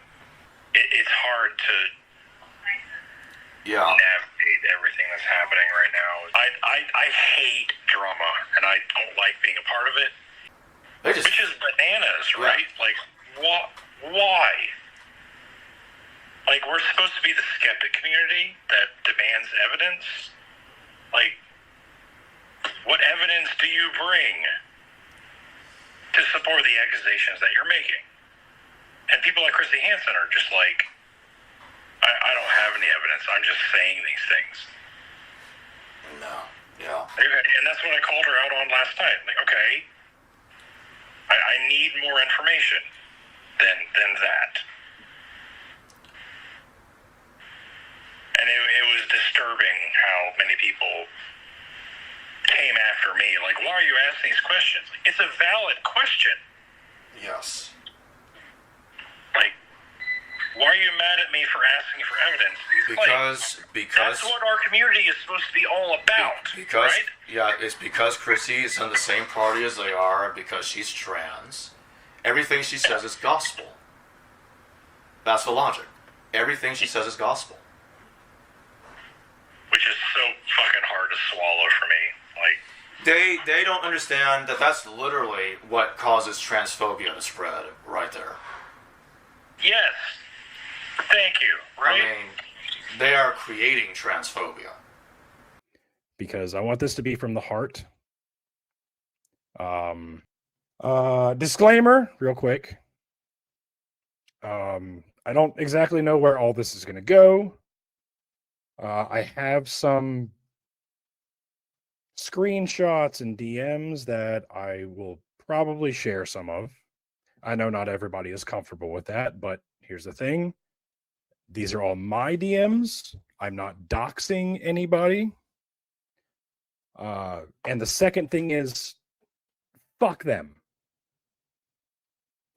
Because they keep claiming that they have all this damning information on us, right? And you would be sickened if you saw it, right? But they won't show you. They won't post it out of principle. Because they're just good people, you guys. That's fucking bullshit. That's fucking bullshit. This is the group of people that would post anything. They would not hesitate if they had it. The modern atheist has become the secular Jehovah's Witness. If you do something I don't like, we have to excommunicate you. You need to excommunicate your family too. You need to do this and this and this and this and this, because they're of this side of the aisle. Which I fucking hate. Yeah, but that's so detrimental to like our cause, or if you want to call it that. Like, yeah, I would argue what cause? You're not helping the community by doing this. Yes, what? You're hurting it. Yeah, and I mean, if we fight each other, we divided the house will surely fall. If the house stays divided, it will surely fall. And that's what they're counting on. Yeah. They're counting on us attacking each other. That way they can do what they do. Yeah, it's unfortunate, but it is what it is. Yeah, we're just along for the ride. There's not much we can do. There's a lot of shit happening, man. It's hard to process what's happening right now. Oh, I get that. I do. And like, I don't know what I should do. What is my role in all this? Yeah. I need an instruction manual. That's what I need. Someone tell me what I'm supposed to do in this exact situation. You know what I mean? Yeah. They thought that I would be okay with this. No idea why you would think that. I never gave any indication that I would. Have you been fucking paying attention to any of the things I've been doing or saying? That's the thing. They want people to attack Bob, and they want Bob to attack them. Keep it divided. Which, as far as I've observed, he hasn't done. Like, he's not on Twitter going after people. No. That's a good thing, I think. He's not, and he's not going to. I already know what he's gonna ignore it. He's not gonna do anything. It's not his style. Right. But at the same time, people like Chrissy lump everyone into the same thing. Fully equate them, even if it's not true, just by mere association, and that's my problem. Yeah. Same. And it's disturbing how many people are behind Chrissy in her efforts. It's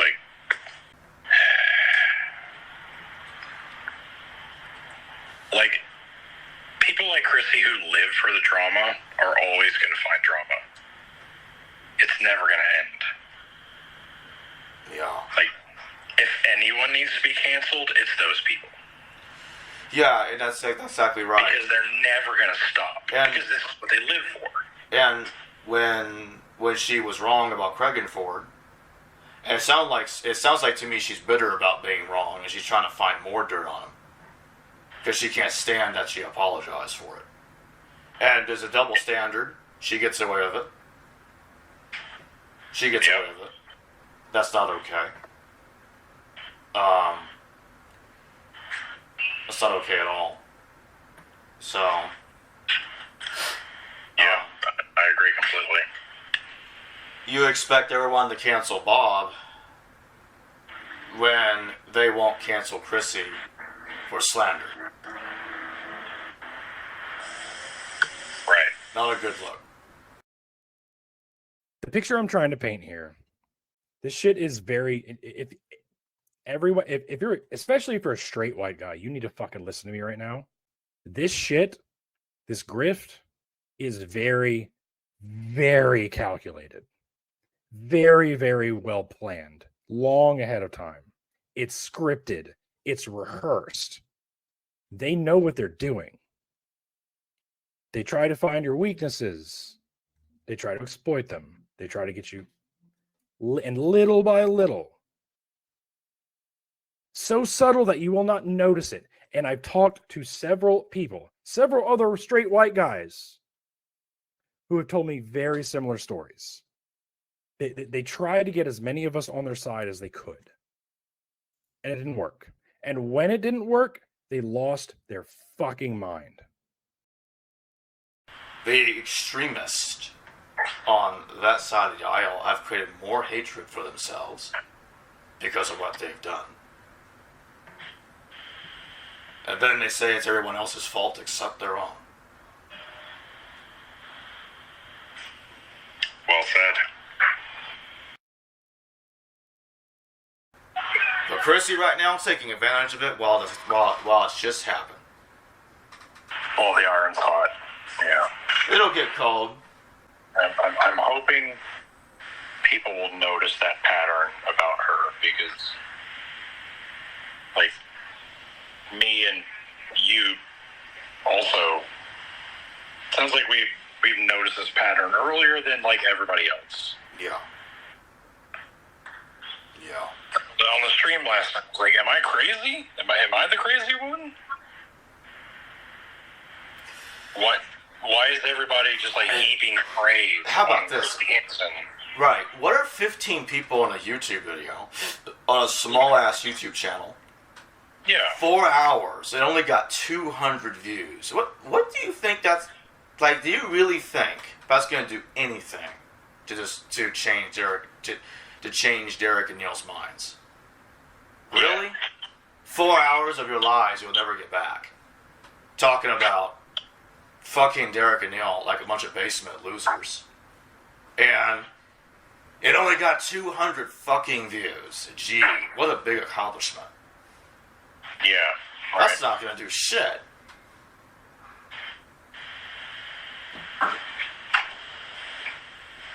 It's up to 250 now. Notice how Ricky in public is extremely unapologetic for why no one should ever platform Bob, and how it normalizes his behavior, and how we're right-wing grifters for even discussing anything with Bob. Isn't it funny how privately he says he's not going to police anyone's platforms and we should do whatever we want with our own channels? Oh, Jacob's racist. He's white supremacist having Bob on. I'm glad you're not one of those people. Yeah, I don't even think Neil and Derek are, like, I wouldn't even say that about them. Of course not, but Chrissy would. Right. It's like, I disagree with the decision. It's not a decision I would make. Right. I'm not gonna tell you how to run your channel. That's right. I'm not up here policing people. Constantly saying that we're bitching about trans people, which we're not. But here's Ricky actually bitching about a trans person. Because Chrissy is in the same party as they are, because she's trans, everything she says is gospel. That's the logic. Everything she says is gospel. Which is so fucking hard to swallow for me. Like, I'm at that point where I think people need to go scorched earth against Chrissy Hansen because The double standard here is insane. Ricky, behind the scenes, tells Jacob that he has no problem with us having Bob on our channels and that he will come on our channels even after Bob is on here. And if anyone tells him that he's associated with white supremacy for coming on our channels, he would tell them to F off. Impression you're not going to not come on because I had Bob on a separate video. I just want to be sure we were. Yeah. if someone comes after me for being like, oh, you associate with him, so that you associate with white supremacy, I will be like, go fuck yourself. As soon as this phone call leaked, his entire mood about this all changed. He deleted all the posts that he's ever made in the last few days and might go dark for a while. I stand by everything I said, though. Then he messaged me and says, just so it's on record, for legal reasons, you do not have my consent to share any of the recorded phone calls between me and Jacob Berman. You should probably tell Jacob too, since he blocked me and I can't tell him myself. I laughed at that. This isn't a threat to take legal action. I have no plans in doing that, but that is illegal in my state, and I want to keep that open. Well, first of all, Jacob lives in Texas, where he recorded the phone call, so it's perfectly legal. And second of all, as I reminded Ricky in this message, he's the one who gave me the blessing to share my receipts. Not only that, Ricky's the one who is sharing phone calls and DMs to begin with. I mean, the double standards here. Is there any moral consistency with these people at all? There's none. They think they can just do whatever they want because they're on the side of good and justice, and everyone else has to follow certain rules. This is not okay. He ends up blocking me, taking down all of the posts that are about me, besides a few of them, which I was able to screenshot. But then, a day later, after I guess some people told him it wasn't a good look, it makes him look defeated. And by the way, for someone who just told everybody to ignore this stuff, you'll look defensive. He looks pretty defensive here. Probably someone telling him, hey man, you shouldn't just go dark like that. It looks like you just admitted defeat. He says, hey, you know what? F it. I'm making a comeback. Puts up a stream with Nitty and Heathen Queen. I guess they don't care about double standards or what being a complete hypocrite. I don't know. But the reactions from the people was so hilarious. He had so much pushback in the chat that he ended up canceling the stream. But he looks like a moron. I could end with Ricky Brock right there and just kind of end it. But I want to show you the compulsive lying, blatant compulsive lying coming from Ricky in his stream when he addresses me and Derek. In his video, he quickly flashes on the screen my DMs and made it seem like I was obsessively texting him all day, every day, completely off the chain, basically crashing out. Well, the real truth about this is my texts to him were all in responses to his public tagging and retweeting and harassment of me. I actually have the decency to go to you privately in a DM and go, hey man, you just said this about me.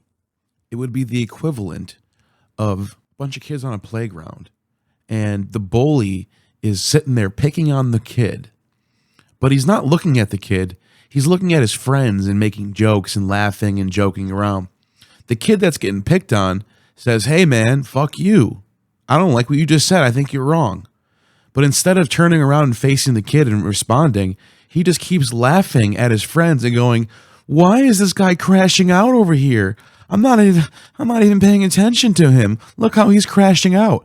Meanwhile, all he's doing is talking about me to his friends, and I can hear him. Why would you say this? This isn't true. Look at me face to face. Don't just do it for show, because that's what Ricky's doing. He's pretending to be angry publicly to get points. But then when I confront him about his bullshit, he has nothing to say. And then he says to his audience that I was messaging him at 1 a.m. and that he told me to go to bed.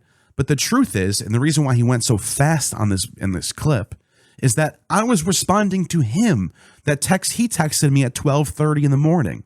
I responded right away. Right here, you can see me saying the exact opposite of what he says. He's like, why did it take you so long to respond? Are you high? You messaged me at this time. I messaged you like 12 hours ago. I was responding to him. He messaged me at 12:30, not me. And then he told me to go to bed after he messaged me first.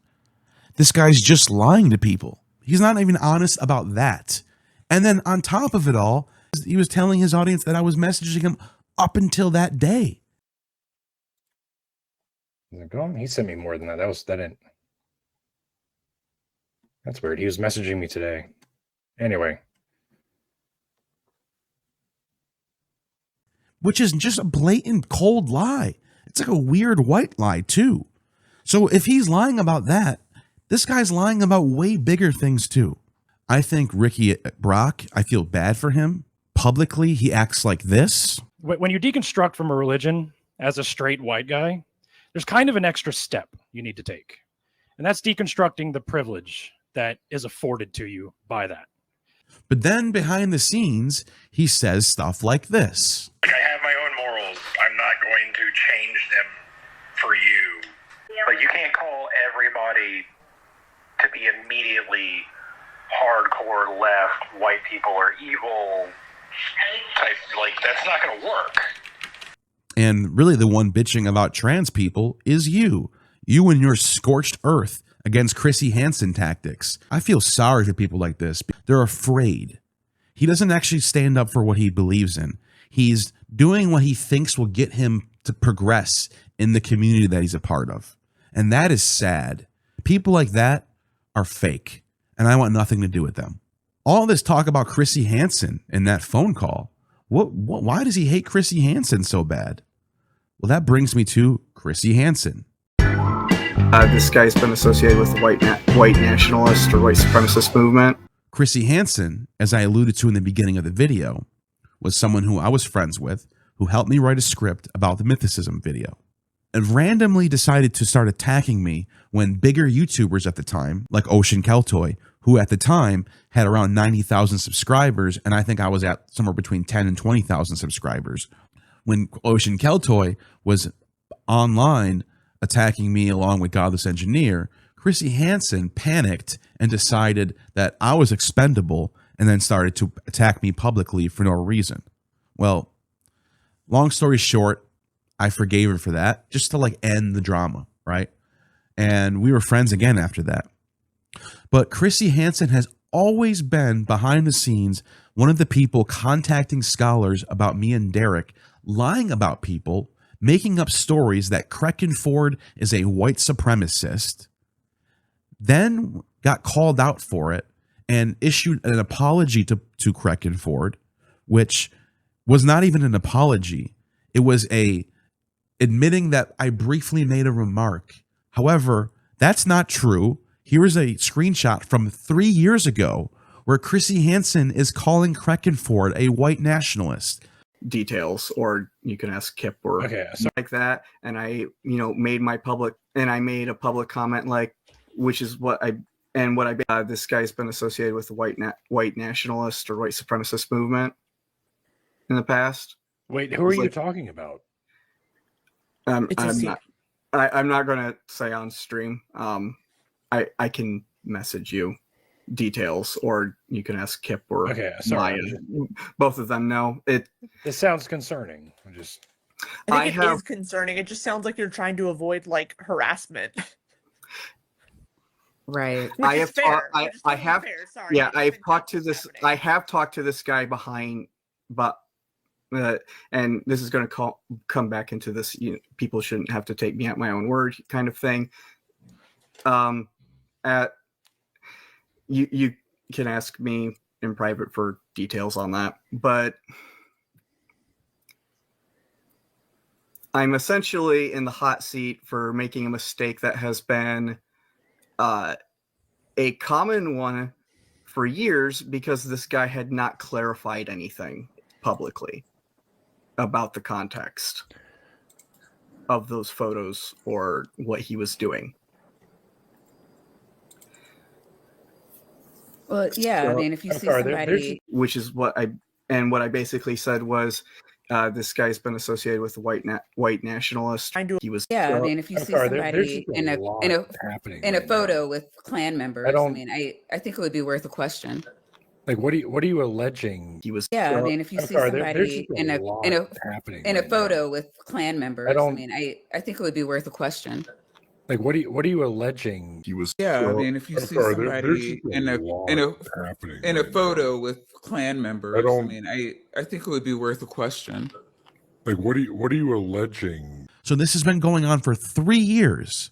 This is not a brief remark.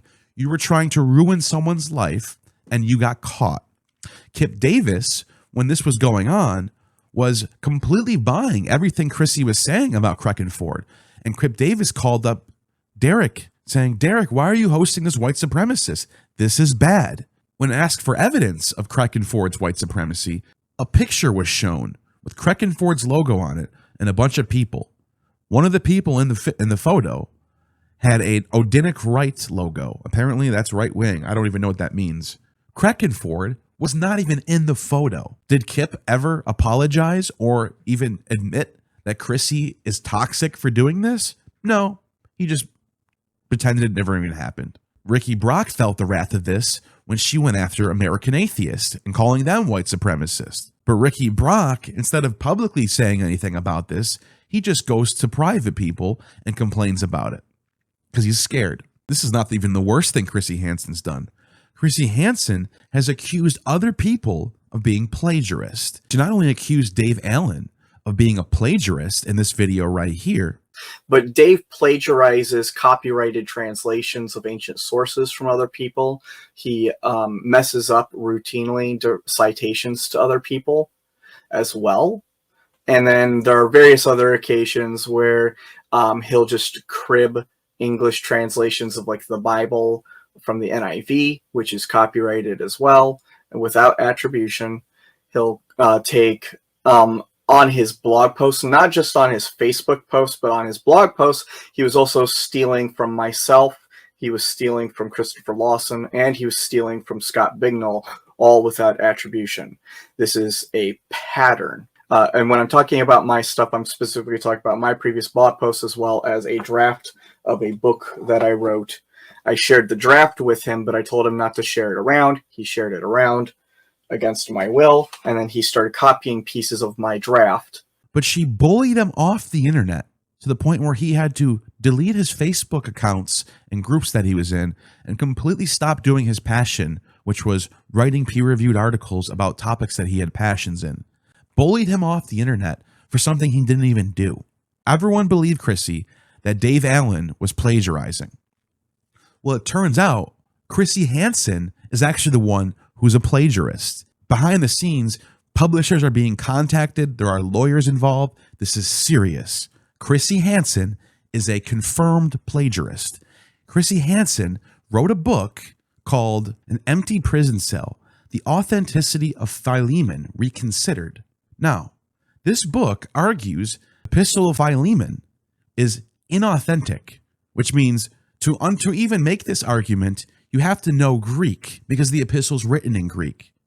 First red flag should be right here because Chrissy doesn't even know any Greek, not even a little bit.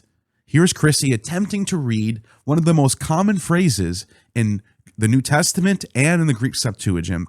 So, firstly, it's worth noting that the Septuagint reading is really complicated. So the agaloi theo. Huh? Theo. Agaloi theo. Angelon theou. Angelon theou. It's just the most common phrase in the New Testament. No big deal. Agaloi theo. Theo. Huh? I learned to read things. I didn't learn to pronounce them. I'm sorry, everyone. Oh. I'm sorry, Joel. And the Greek is ektesato. Yeah, ektesato. So they both missed the stress mark on the eta. Ektesato. Ektesato. Admits to not knowing common Greek. But wait a minute. They wrote this book? How did this person have the ability to determine if Paul's epistles are authentic if they don't know Greek? One of the most common phrases in not only the New Testament, but all over biblical literature, like the Apocrypha, Pseudepigrapha, and Septuagint, which is angels of God, angelon theou. A very common phrase. For someone who's arguing the authenticity of a letter in Greek, I learned to read things. I didn't learn to pronounce them. I'm sorry, everyone. Oh. I'm sorry, Joel. I don't know how you can learn to read Greek without knowing how to do stress marks, how certain words are pronounced, even if it's in your head. You cannot read Greek or become an adept in Greek and then learn idioms and specific ways someone writes letters without knowing this stuff. It's impossible. It'd be like becoming an Olympic swimmer without ever knowing how to jump in water. Like, I don't understand. This is a lie. This is a bold lie. And the Greek is ektesato. Yeah, ektesato. Ektesato. I'm not even getting on Kipp for missing the stress mark, but Chrissy there wasn't even close to even getting the word at all, even out of her mouth. Kipp had to sort of save the day there. This person is writing peer-reviewed literature about the authenticity of a letter written in Greek. That is a red flag. Either someone else had to figure this out for you, or something else is going on. Well, it turns out when you dig deeper, something else is going on. Not. It actually goes Matthew and Luke only. Yeah. Mostly Matthew. Your dissertation data is also really, really awesome. And I've actually used a little bit of it for my Philemon book. I've actually used a little bit of it for my Philemon book. Oh, I appreciate that. Comparing Philemon and looking for quotations of Philemon. And now, in that clip, Chrissy Hansen admits to Stephen Boyce that she used his work for her book, The Empty Prison Cell. Well, turns out, when you look into the book, there's not a single citation of Stephen Boyce. He's not in the bibliography. He's not anywhere. But what do you know? All of his work is in the book, not cited, as if Chrissy came up with this on her own. Here's the receipts that are going to be presented to the publisher very soon. In footnote 12, Philemon, the word presbytes, citing Ephesians 6:20 and Titus 2:2. Well, what do you know? In Chrissy's book, the exact same footnote is found with the exact same reference, with the exact same order of Ephesians 6:20 and Titus 2:2. Not only that, footnote 13, same thing. Exact same references with the exact same citations, same passages from Ephesians 2:4 and Timothy 3:13, both used in the exact same order again. In footnote 13 again, the word eidos is cited, and then we have 1 Timothy 1:9, 2 Timothy 2:23, and 3:14, and Titus 3:11. Well, what do you know? This same exact order is found in Chrissy's book. In footnote 14, the word epitasso, Philemon 11, Philemon 12 has anapampo, and the exact same references are found in Chrissy Hansen's book in the exact same order. And there are tons of examples of this, all listed right here. Not. It actually goes Matthew and Luke only. Yeah. Mostly and Matthew. Your dissertation data is also really, really awesome. And I've actually used a little bit of it for my Philemon book. I've actually used a little bit of it for my Philemon book. Oh, I appreciate that. Comparing Philemon and looking for quotations of Philemon and then also comparing. Why did Chrissy admit to Stephen Boyce that his work was going to be used in her book? And even a better question, why wasn't Stephen ever cited for this work? Well, that's a plagiarist who is not only a plagiarist, but was going around projecting her own bullshit on other people and calling them plagiarists. In fact, the thing that she was criticizing other people for plagiarizing was footnotes. I mean, what? What is going on here?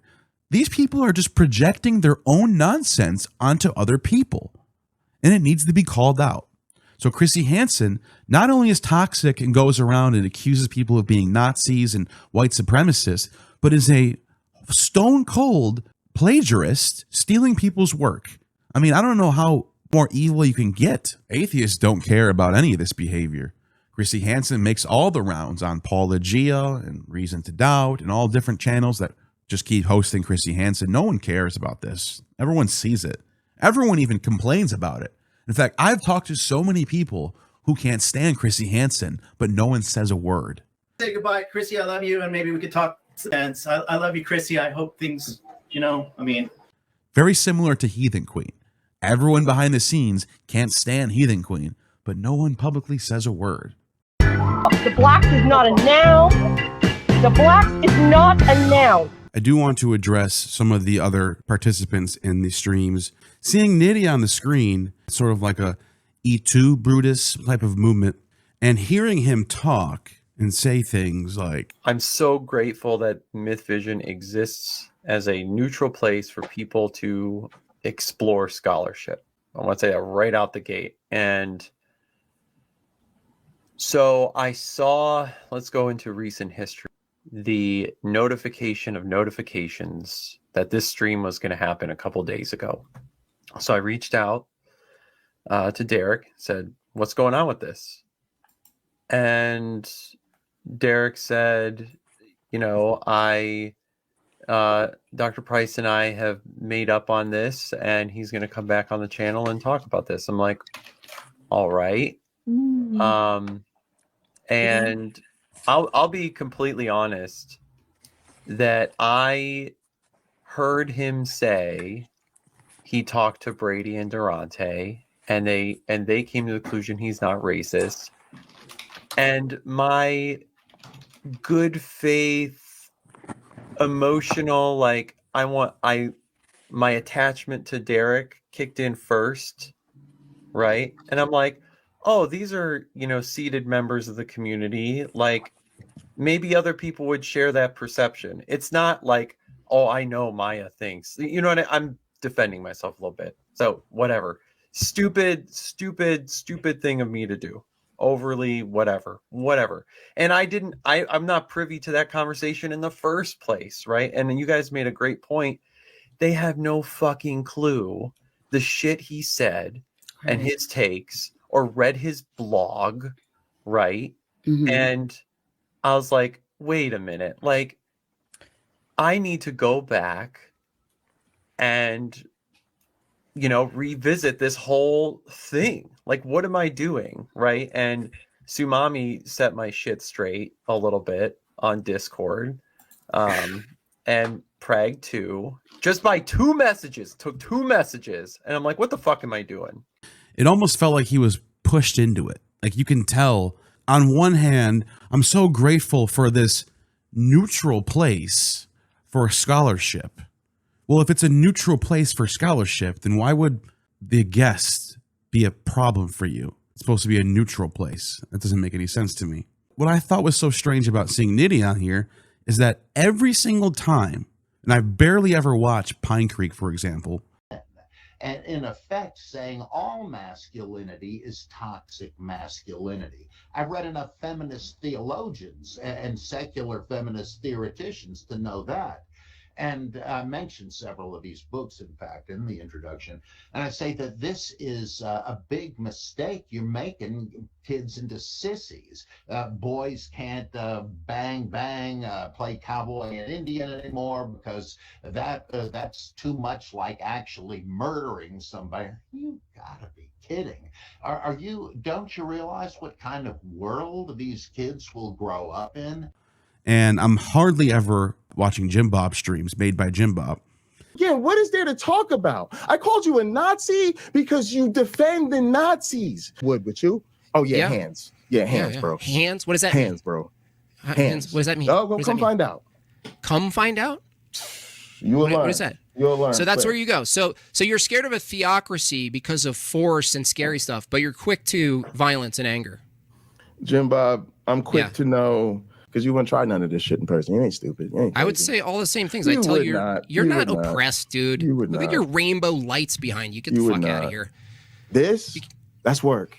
See, that's your mistake. That's your. Don't even know what you're talking about. That's work. It's a work. That's work. You're a work. That's work, Mike. That's. I didn't pay for that. Like, that's work. So then you're not oppressed. Stay out my business. So you got an earning. Stay out of my business. So you have an earning. So I'm oppressed. I'm the oppressed person who has an earning. I'm not an oppressed person because I have a job. How much is savings that do you your have? argument?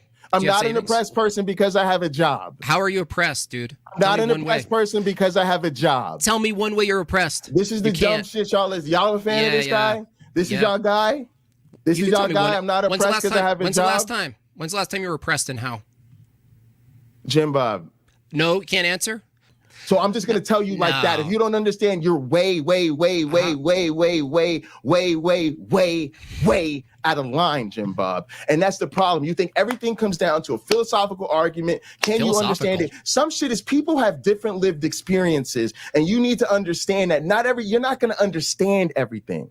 Okay, so you can't tell me how you're let me get back. Let me get back to the topic. Translation. Because I don't have you time can't tell me how. Jim Bob, I'm not here to talk about me. That's why. And I'm here to stay on fucking topic.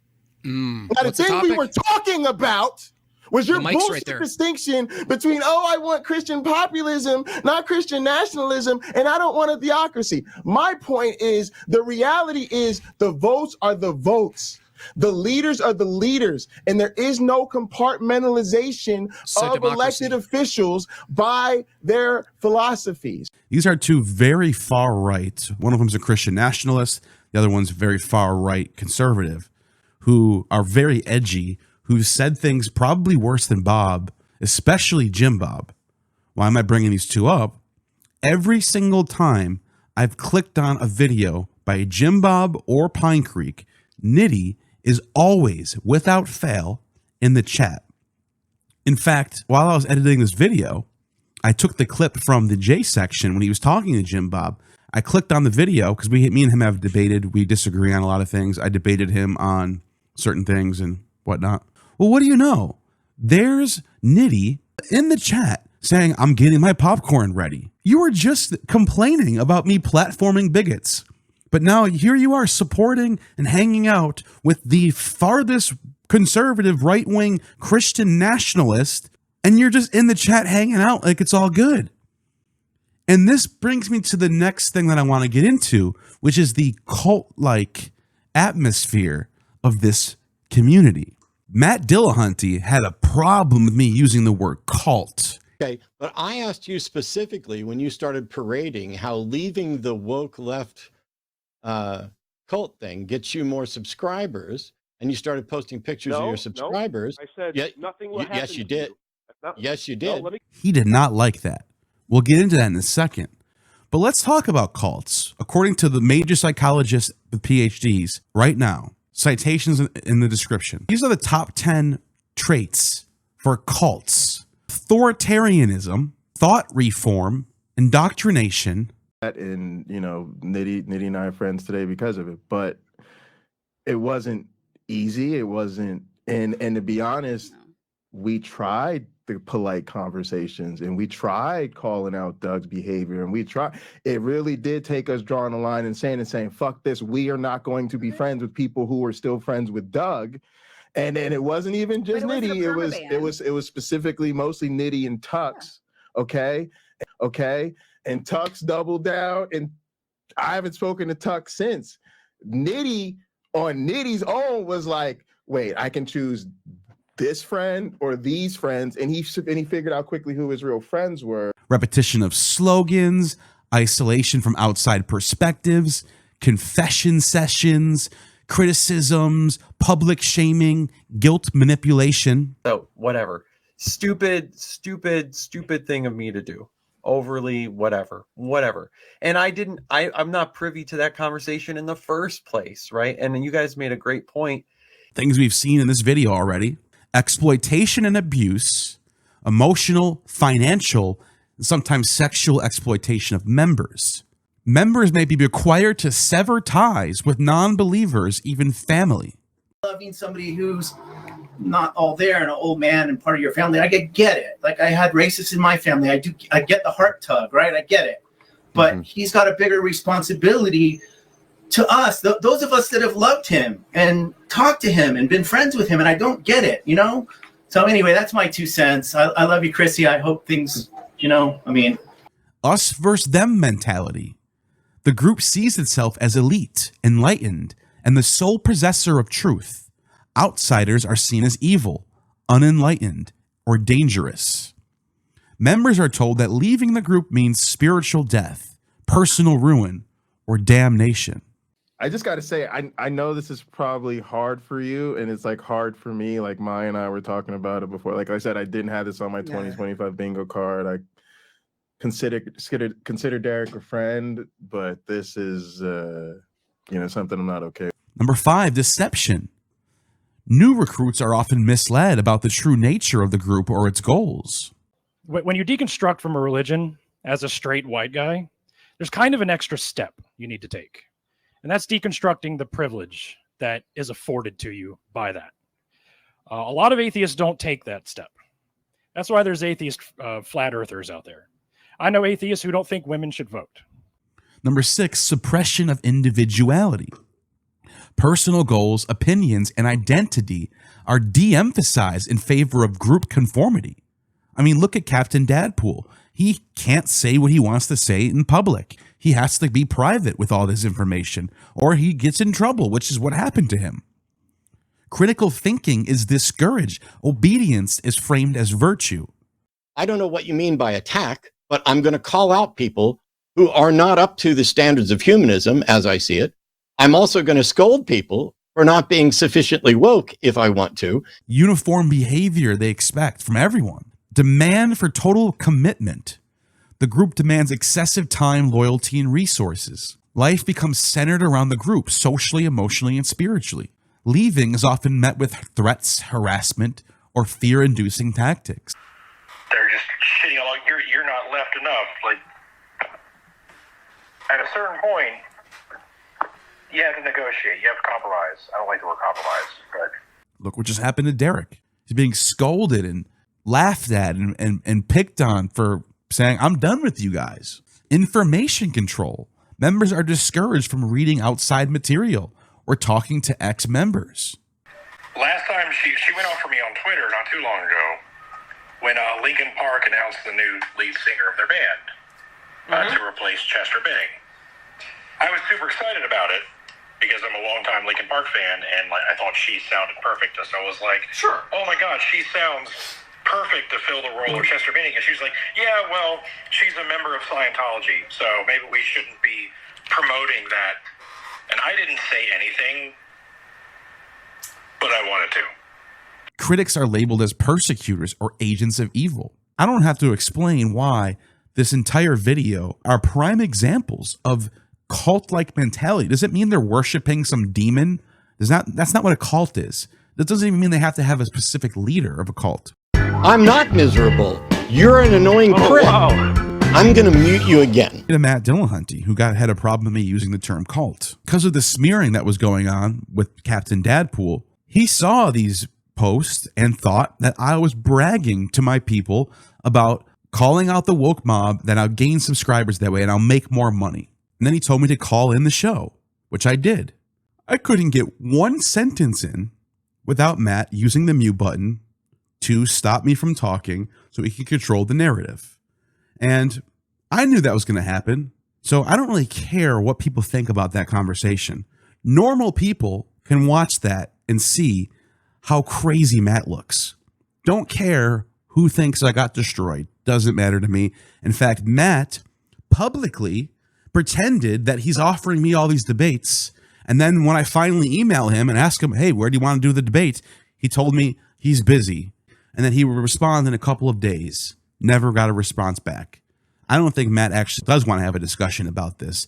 I think he wants people to think that he's willing to have a discussion, but he's not really willing to have a discussion. He wants to be able to control the narrative. And look, even to this day, Matt is still trying to insert himself into this drama. I never mentioned him in any of my original posts. He's the one who's brought himself into the drama. I never said he was part of the woke mob. He keeps insinuating that I'm saying that, and I've never even said that, even until right now. And he says all sorts of crazy garbage, which is his whole thing. The last thing I want to talk about is Kipp Davis. Kipp Davis, who I already mentioned earlier, behind the scenes, he talks about how much he can't stand Heathen Queen. Now, I'm not going to say Kipp is performative in his politics. I mean, he's pretty left-wing. So am I.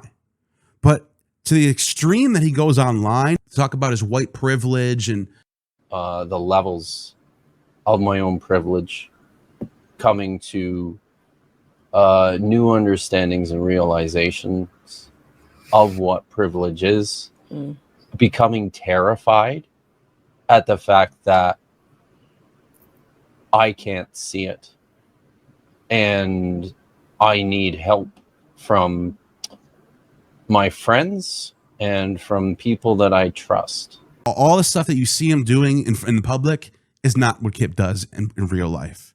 So he's a little bit on the performative side, in my personal opinion. I don't know Kipp that well.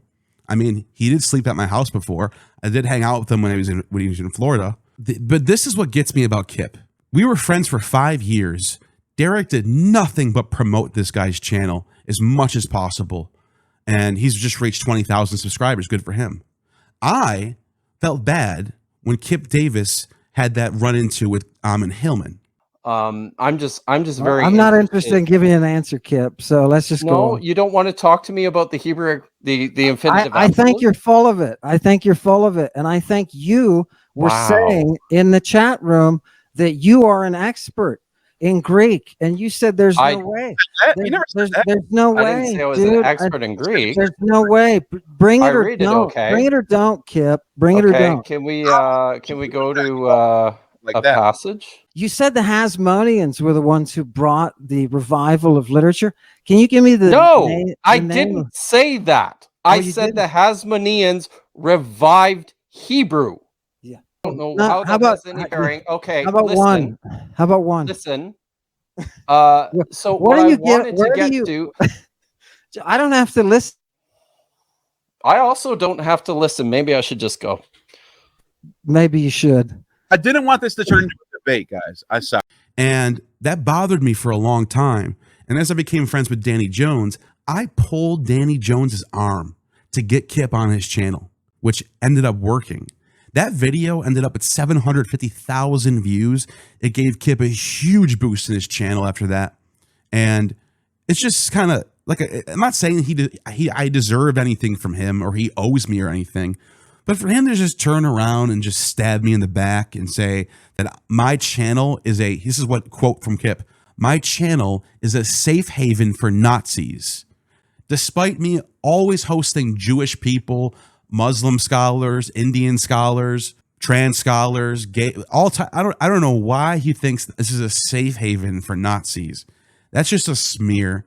And it's disappointing. He has every right to not like Bob or to be disappointed in Derek for talking to Bob. But when he says something like this, Chrissy, when I hear that is because Bob doesn't know fucking much about antiquity or the Bible or things that we're supposed to know about in the field. I just don't think he does.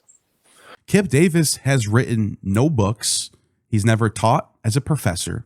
He's written a few peer-reviewed articles, a few chapters, maybe here and there. He's not doing much as far as when it comes to a scholar besides YouTube and the internet. Robert Price, on the other hand, has 2 PhDs in the New Testament, 3-time honor awards, Phi Kappa Phi, Phi Alpha Theta, Phi Alpha Chi, dissertation award distinction, Lowell Bennington Editor's Award, affiliation with the Society of Biblical Literature, Institution of Advanced Theology, Jesus Seminar, West Institute, Jesus Project, Senior Research Fellow, editor of multiple journals, has dozens of books written, peer-reviewed, tons of articles written, has been all over the map as far as theology goes. He's well known in theology to the point where debated Bart Ehrman, William Lane Craig, Michael Grieg, Bob Siegel, Craig Blomberg, Gary Habermas and Mike Lacona, John Rankin, James White, and others.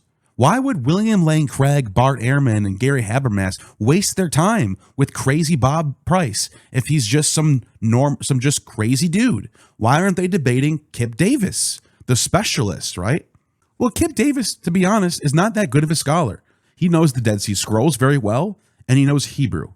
But Kipp Davis has never even picked up any history book or any classic literature outside of the Bible.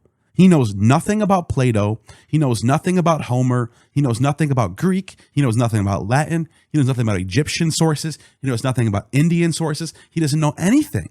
It shows. He's like this. He's not. Kipp Davis is not someone who should be talking about other people not being up to date in scholarship. Because Bob doesn't know fucking much about antiquity. His doctor fodder, which is what he calls his professor that he learned under, was Peter Flint, literally a fundamentalist Christian. Not the Protestants, not the Catholics, not the Greek Orthodox. Something that interesting. So, folks, these are not the word of God, but they throw light onto Scripture and the message of the Scriptures, and they're very, very interesting. I mean, for what the exhibits I'm speaking about, not only religious Christians, not only religious Jews, but everybody wants to see this material. Completely behind the curve to modern scholarship today. That's not saying that Kipp has only learned what he knows, but Kipp Davis has this like weird old scholarship type of mentality that rejects outside influences on the Bible other than from Mesopotamia for some reason, thinks that there's no Greek influence on the Bible at all. And when you bring this stuff up, he doesn't even know that people like Philo, Jewish writers from the first century, were actually citing Dionysus and Hermes as gods that were great. One time I brought this up in a group chat about Philo talking about how great Dionysus is and how he's giving gifts to mankind. Kipp thought I was making this up. He didn't even know. He asked me for a source. And then I screenshotted the actual page and he just stopped talking. This was a common thing that would happen in this group chat where Kipp would be like lost basic stuff about the Greek world which the New Testament comes out of. He has no clue on. So for Kipp to start talking about someone else's scholarship not being up to par is just, it's a bad taste in my mouth.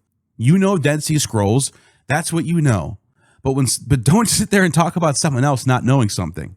It looks stupid. You look silly. It looks very hypocritical. For years, constantly shitting on Gmerkin's work, Gmerkin's peer-reviewed material, as if he has the ability to judge what Gmerkin's writing about when Kipp himself has never even read the material. How can someone who's never read Greek or never picked up Homer, never picked up Plato, how can they decide if someone's correct on what they say about Plato or Homer?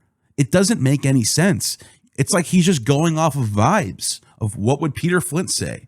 That's what it looks like. Constantly going around telling people how bad Dennis MacDonald's scholarship is without even ever picking up a single Euripides text, Aeschylus, never picked up any of the classics, never picked up any of the playwrights, don't even know Greek.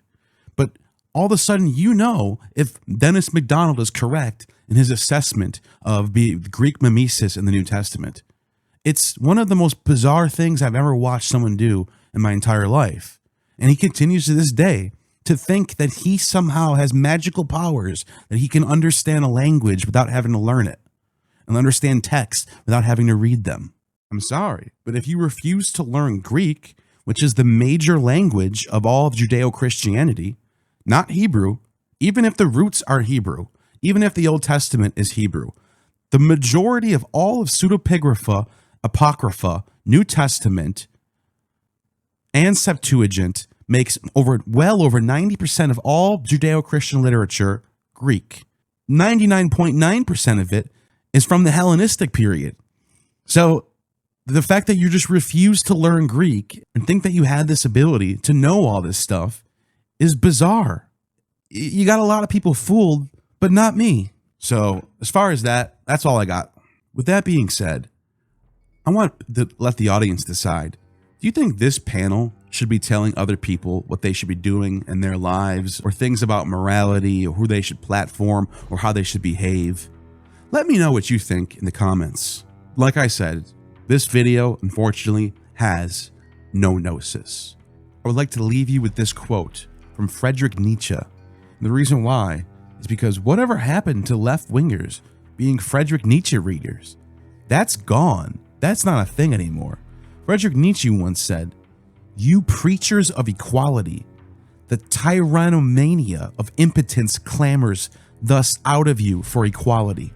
Your most secret ambitions to be tyrants thus shroud themselves in words of virtue, agreed conceit, repressed envy, perhaps the conceit and envy of your fathers erupt from you as a flame and as the frenzy of revenge. Friedrich Nietzsche could not have been more prophetic about people of today, the preachers of equality, the performative online fake tyrant wannabes who use virtue as a weapon.